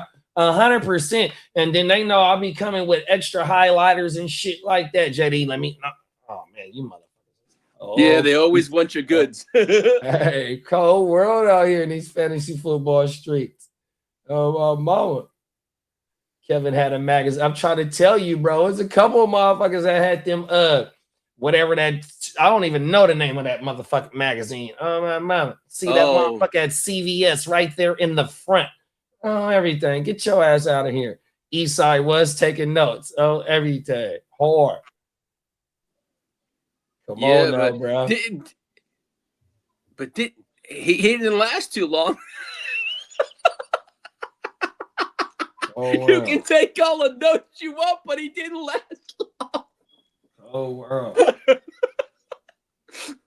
Fantasy magazine paid $10 for that bitch, $15 for that shit. Yeah, those things are about $12 pop. Yeah, they're about $12 at Walgreens. See, yeah, you know about it, huh? Yeah. Cold world. I ain't mad at you. I buy the baseball ones. That's why. I believe it. Yeah, those baseball ones are about $12 to $15. Oh, my boy. Peacock said he really might do it. Oh, everything. Yeah, because I keep on looking at the app that Diamond Joe says I haven't. It says something like a sign up for it or something like that. What is it? What's it called? Well, probably once we get to the draft. Oh, IKB. I know ball. That's what it is. Yeah, I know ball. So it says you got to sign up for it. I'm going to sign up for it just before Vegas, and I just have it on my phone. Yeah, because he told us last stream that we didn't have nothing to worry about bringing the draft board. Because remember how you told me last week? Remember how I said on Tuesday, go look at the board? And he was like, bro, I got that packed up already. Yeah, it's all packed up. When you said that, he was like, bro, we don't have to worry about no draft board because he got the shit already made. Mm-hmm. And I'm gonna keep it. Huh? I'm just bringing that board for you since you won it last year. I appreciate you. I already know where I'm putting it. I'm putting it on the roof. There you go. I'm putting it on the roof somewhere right up in here. There you go. Everything. Yes, sir. Peacock said he really might do that shit. Oh, my mama. Watch motherfuckers bite on that shit too, big bro. Yeah. Throw some retired players in that bitch too, bro. Or throw hella B. Robinsons in that motherfucker. Oh, everything. Yo, hella J Love. Yeah, Tina with pictures is 300 pictures. Yeah, that's what that's why I get the magazines. Fucking, I ain't doing that shit. Oh, world. No, football with me doing this shit, I don't need the magazine. I used to get I won't lie, about 5 or 6 years ago, I used to get a magazine just to get shits and giggles. Hey, why you trying to rob me for Justin Herbert, bro? Let's talk about that right now while we got some homies on screen. Hey, so look, bro. So in the next gen, we got a dynasty league, all right. One of our dynasty leagues in the GWN, right? He know I want Purdy. I know he want Herbert, right? But his initial offer, boy, that motherfucker swung for the fence on that motherfucker. Cold world. I ain't mad at you, bro. I am not mad at you. We can talk. We're gonna come up. Hey, I was damn near about not to send no counter, but I had to swing for the fence. A counter, but you know what? Hey, man, we're going to work it out. I've sent the counter. Herbo's going to come home eventually. I don't know, bro. We'll find out. Yeah, I know you. I saw the other thing. No, bro. We'll see. We'll find out. We'll see. Oh, no. Let's see. Oh, no. It's going to come down to week 1, probably. Probably is. Or sometime during the season. I don't know. Oh, you're trying to take the stack. Oh yeah, I need that. If I'm giving up Herbo, I need something in return. Ain't Herbo the better quarterback than Purdy? They were both even. When they came up looking at number wise, they were kind of even. So what offense is gonna be better? Your offense gonna be better. I actually think your boy could be a MVP candidate this year with everything. So could your boy. On. You got a hell of an offense over there. You got McCaffrey. I think the 49ers could have one of the best offenses in the NFC this year if they stay healthy. That's my own personal opinion. Yeah, that's facts. You ain't lying right there. I'm being honest. All right, but my boy, NFC person, I think they could have one of the best offenses in the league. I hope so, bro. So I'm not discounting your team, nor am I discounting my team. I really do think that. And I looked at the previous offer you said. I go. He wants to stack them. Let me look. Do I want to give up that stack? Come on now, right? But see, I got Stribling too, though, so I really don't need Evans. Evans is for trying to secure, trying to be in the playoffs this year for sure with the receivers that I do got already. You know what I mean? So I would love to have Evans because I do got Stribling for future purposes, 100%.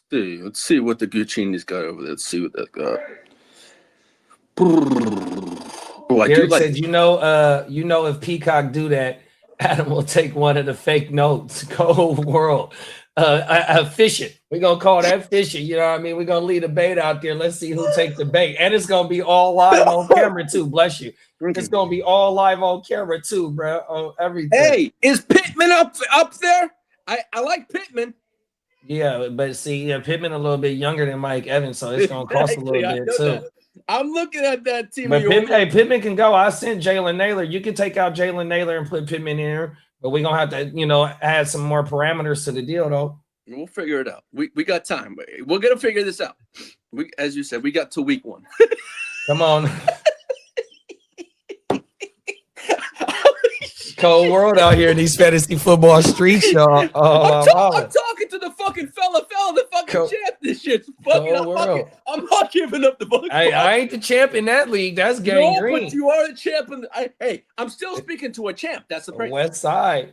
Yeah, you're speaking. In 2 different leagues. We can't bring one league business into another league business. That doesn't happen. I ain't gonna lie. I do look at my team in the next gen. It is kind of nice though. Oh yeah, you got all the young rookie receivers. Omar Cooper, Casey Concepcion. You got Sadiq and Stowers. I got Cooper. I got Lambert Smith, Concepcion. Yeah. I do. Yeah, I was looking at your shit. I didn't want none of the young boys. I'm in win now. And I also got Taylor and Green over there. Cold world. See, I didn't even ask for him because I knew you wasn't gonna give him up. I got Malachi Fields over there too. Oh, you got Fields too. And I got Mike Washington over there. And I got Ruben Bay. Oh, you got Mike Washington too, bro? Yeah, I got this is my taxi squad. Carson Beck, Malachi Fields, Mike Washington, Green, Ruben Bain, Josiah Trotter, Skylar Bell. Then I got running back Bell from too? running back. Yeah, you had hella picks. I got the Casey running back. Then I got Caleb Earns Orr, the linebacker in Buffalo, and Miles Montgomery from New England. You got Emmett Johnson? I do have the Kansas City running back? I do have him in a couple leagues, yeah. Oh, but you don't got him in that league. I don't think I have him in that one. Emmett Johnson. Let's see where Emmett Johnson. I have him I did draft him a lot too. Hey, shout out to Smitty, man. Smitty said Spain gonna win the World Cup. Let's say Emmett Johnson. Emmett Johnson. I have in Nice Guys, Jen Sav, and DGen. Oh wow! So I did get him in a few places. That's big. Shout out to Josh, man. Appreciate you for pulling up, Josh. He said Duval. Hey, Josh, we got a new member to the GWN. He's still trying to earn his prospect badge, but he lives in Duval. He is our resident Jacksonville Jaguars correspondent on my mama. He didn't pull up today because he probably at work. But now his name is Soundwave Nick. So we do got a Jacksonville Jaguar representative on the pod, bro, on my mama. So shout out to Josh and shout out to Nick, man. Duval, stand the fuck up. Yeah, I believe you, Smitty. Them is facts. Shanahan ain't had this type of firepower in a long time, dog. And then Smitty said he gonna be at the Niners versus Chargers game, Lee. Ooh. We need the representatives in the building, Smitty. Let's fucking go, big bro. Should be a fun game. Week 15 is gonna be a fun game. And then Peacock said, I messed up yesterday. Tecovas released some limited edition Python boots. Ooh, excuse me. And now they are sold out. I had them already in my cart. That sucks. Crazy, bro. That sounds like missing out on some J's. Oh, my mama. Some motherfucking, some exclusive colorways, bro. They only made about 500 of them bitches. Oh, world. Josh, we all owe your ass a house whooping. Welcome. 100% facts. Lee don't like the motherfucking Jaguars. Brandon and Peacock, they got natural beef. 100%. We don't fuck with them motherfuckers on everything. Yes, sir. Facts. Wait till Nick $600 boots though. I was scared. 600. Yeah, that's some limited edition joints for sure, bro. Oh my mama. But to add them to the collection, motherfucker only wear them about twice a year or something like that. Them motherfuckers stay in the closet.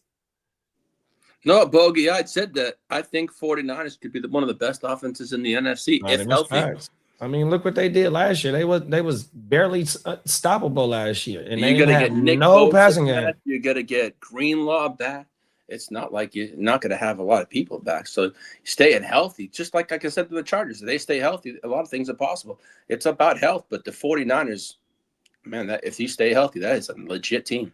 And especially what you all did last year, the amount of wins you had last year with the players you had, that was kind of sick. Yeah, facts. So that's where I say that's why my statement came saying if the 49ers are healthy, that's why I feel you all could win the fucking NFC West. I ain't gonna lie. Your motherfuckers was playing with 4th and 5th string motherfuckers. Exactly. Motherfuckers fresh off the streets. That's why the Chargers are playing with fucking a rotisserie fucking offensive line last year. That's what I fucking called it, a rotisserie offensive line. Facts. There was no studs there, pause. And now that we have our bookend tackles back and a new center, oh fuck, I'm my sky high. Yeah, I'm happy. But the thing is, I said the Chargers curse is always health. It's always the one that fucked us, pause. That's about it. But if we can stay healthy, I like our chances. We in that same boat too. We swimming in the same boat, dog. Yeah, we gotta swim in that California good of health air. Come on, that's what's fucking shit up. That's why they dropping like flies because of that California fucked up air. Oh my mama. Damn, that's crazy though. But no. JD, we probably could put a bow on it. Yeah, for sure, man. Go ahead and take us home then, well, dog. head on over to neonpeacockmerch.com. Take full advantage of the sale until July 26th at 5 p.m. Central Time. $12.99 tees. But Peacock also told me in the notes that it on certain kind of styles of tees. So you might want to check first, but they are $12.99 on selective styles of t-shirts till July 26th at 5 p.m. Central Daylight Time. And on that note, thank you for tuning in to Wake Your Game Up. Tune in tomorrow for England, France, and Sunday for the World Cup Final Championship between Spain and the defending World Cup champions, Argentina. So we look forward to seeing you there, and we thank you for joining us and taking time out of your Friday. Have a wonderful weekend, a blessed weekend, and as I said, make sure to tune in to Wake Your Game Up on Tuesday, and make sure to like and subscribe to Heart to Start YouTube channel, and check out the fella who dropped a video not that long ago. Come on now, appreciate you, man. You on your podcast shit right now, man. 100%.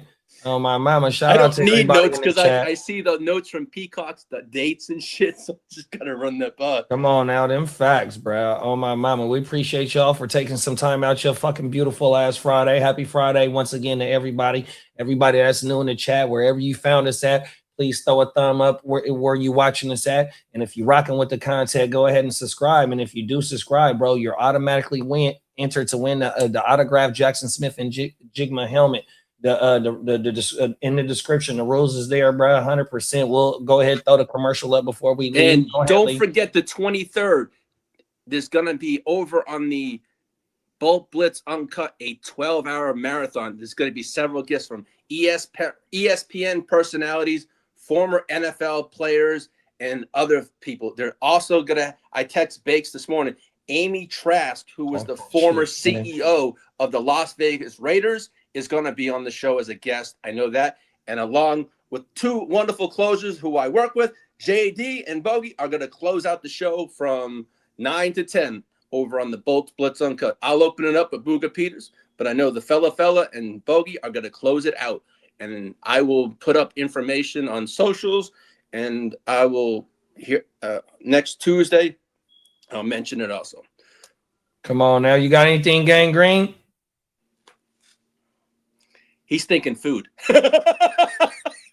Your mic on mute. My bad. Stay tuned in. Subscribe and like if you haven't done so yet. And then, you know, I'll always see y'all in some capacity on all of these streams. But you know, for what we got today, I mean,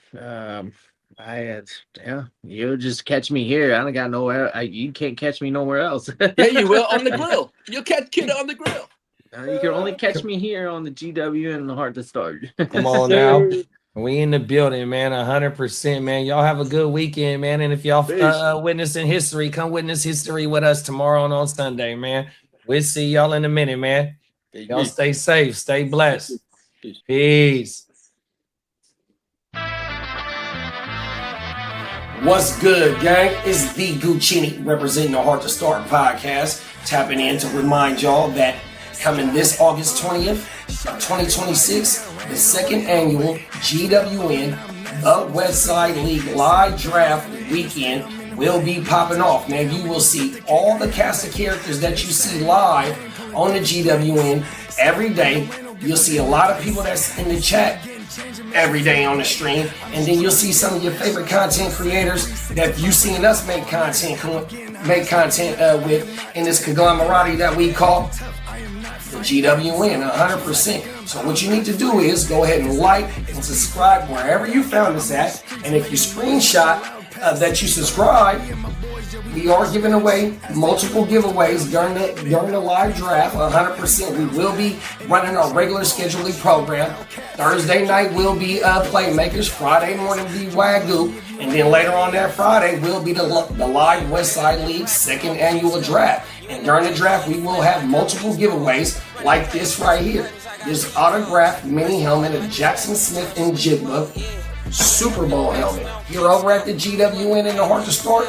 We putting up championships on the wall, and we want to bless the people that rock with us who putting up championships on the wall. You know what I mean? With some of these little special items to put in your man cave, your she cave, you know what I mean? Whatever it may be. But yeah, make sure you go ahead and like and subscribe, because that's all you got to do to be entered to win this helmet.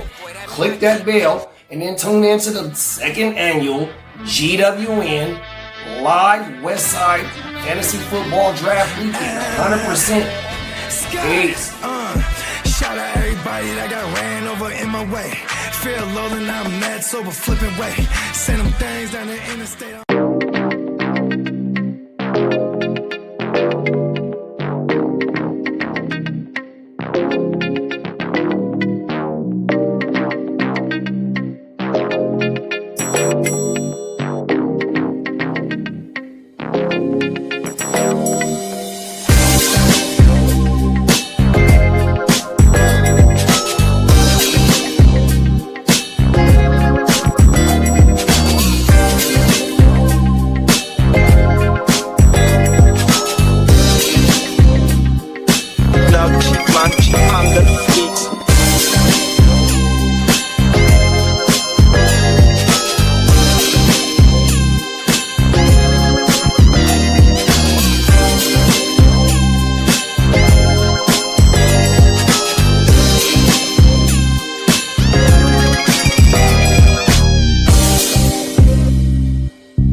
blitz, make you call it quits. I can execute the plan on improv off script with my brothers from another living color with the skit.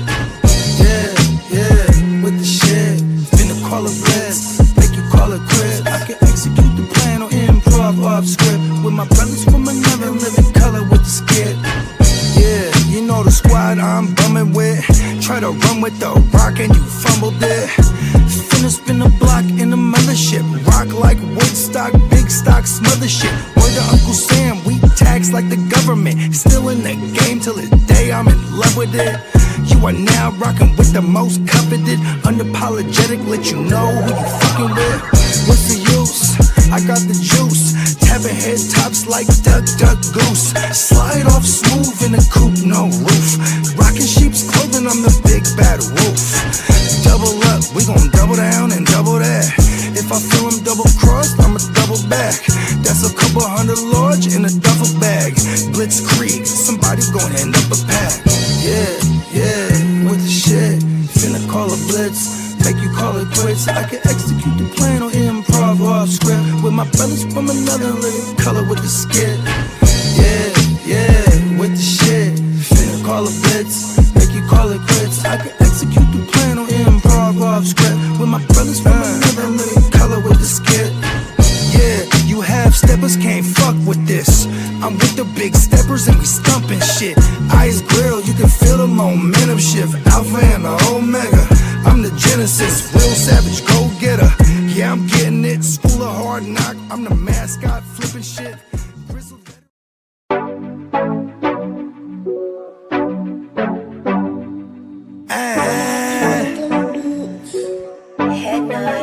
Scott! Yeah, let me quarterback this. We came a long way from throwing money in the mattress. I played a long game to get rich. They say the game is a bitch, but the bitch is the baddest. Bowie Scott Flame won't treat my name like I'm Cassius. Keep flame cause I'm cautious. I'll burn you to ashes. Double cross the bosses and get hit with the ratchet.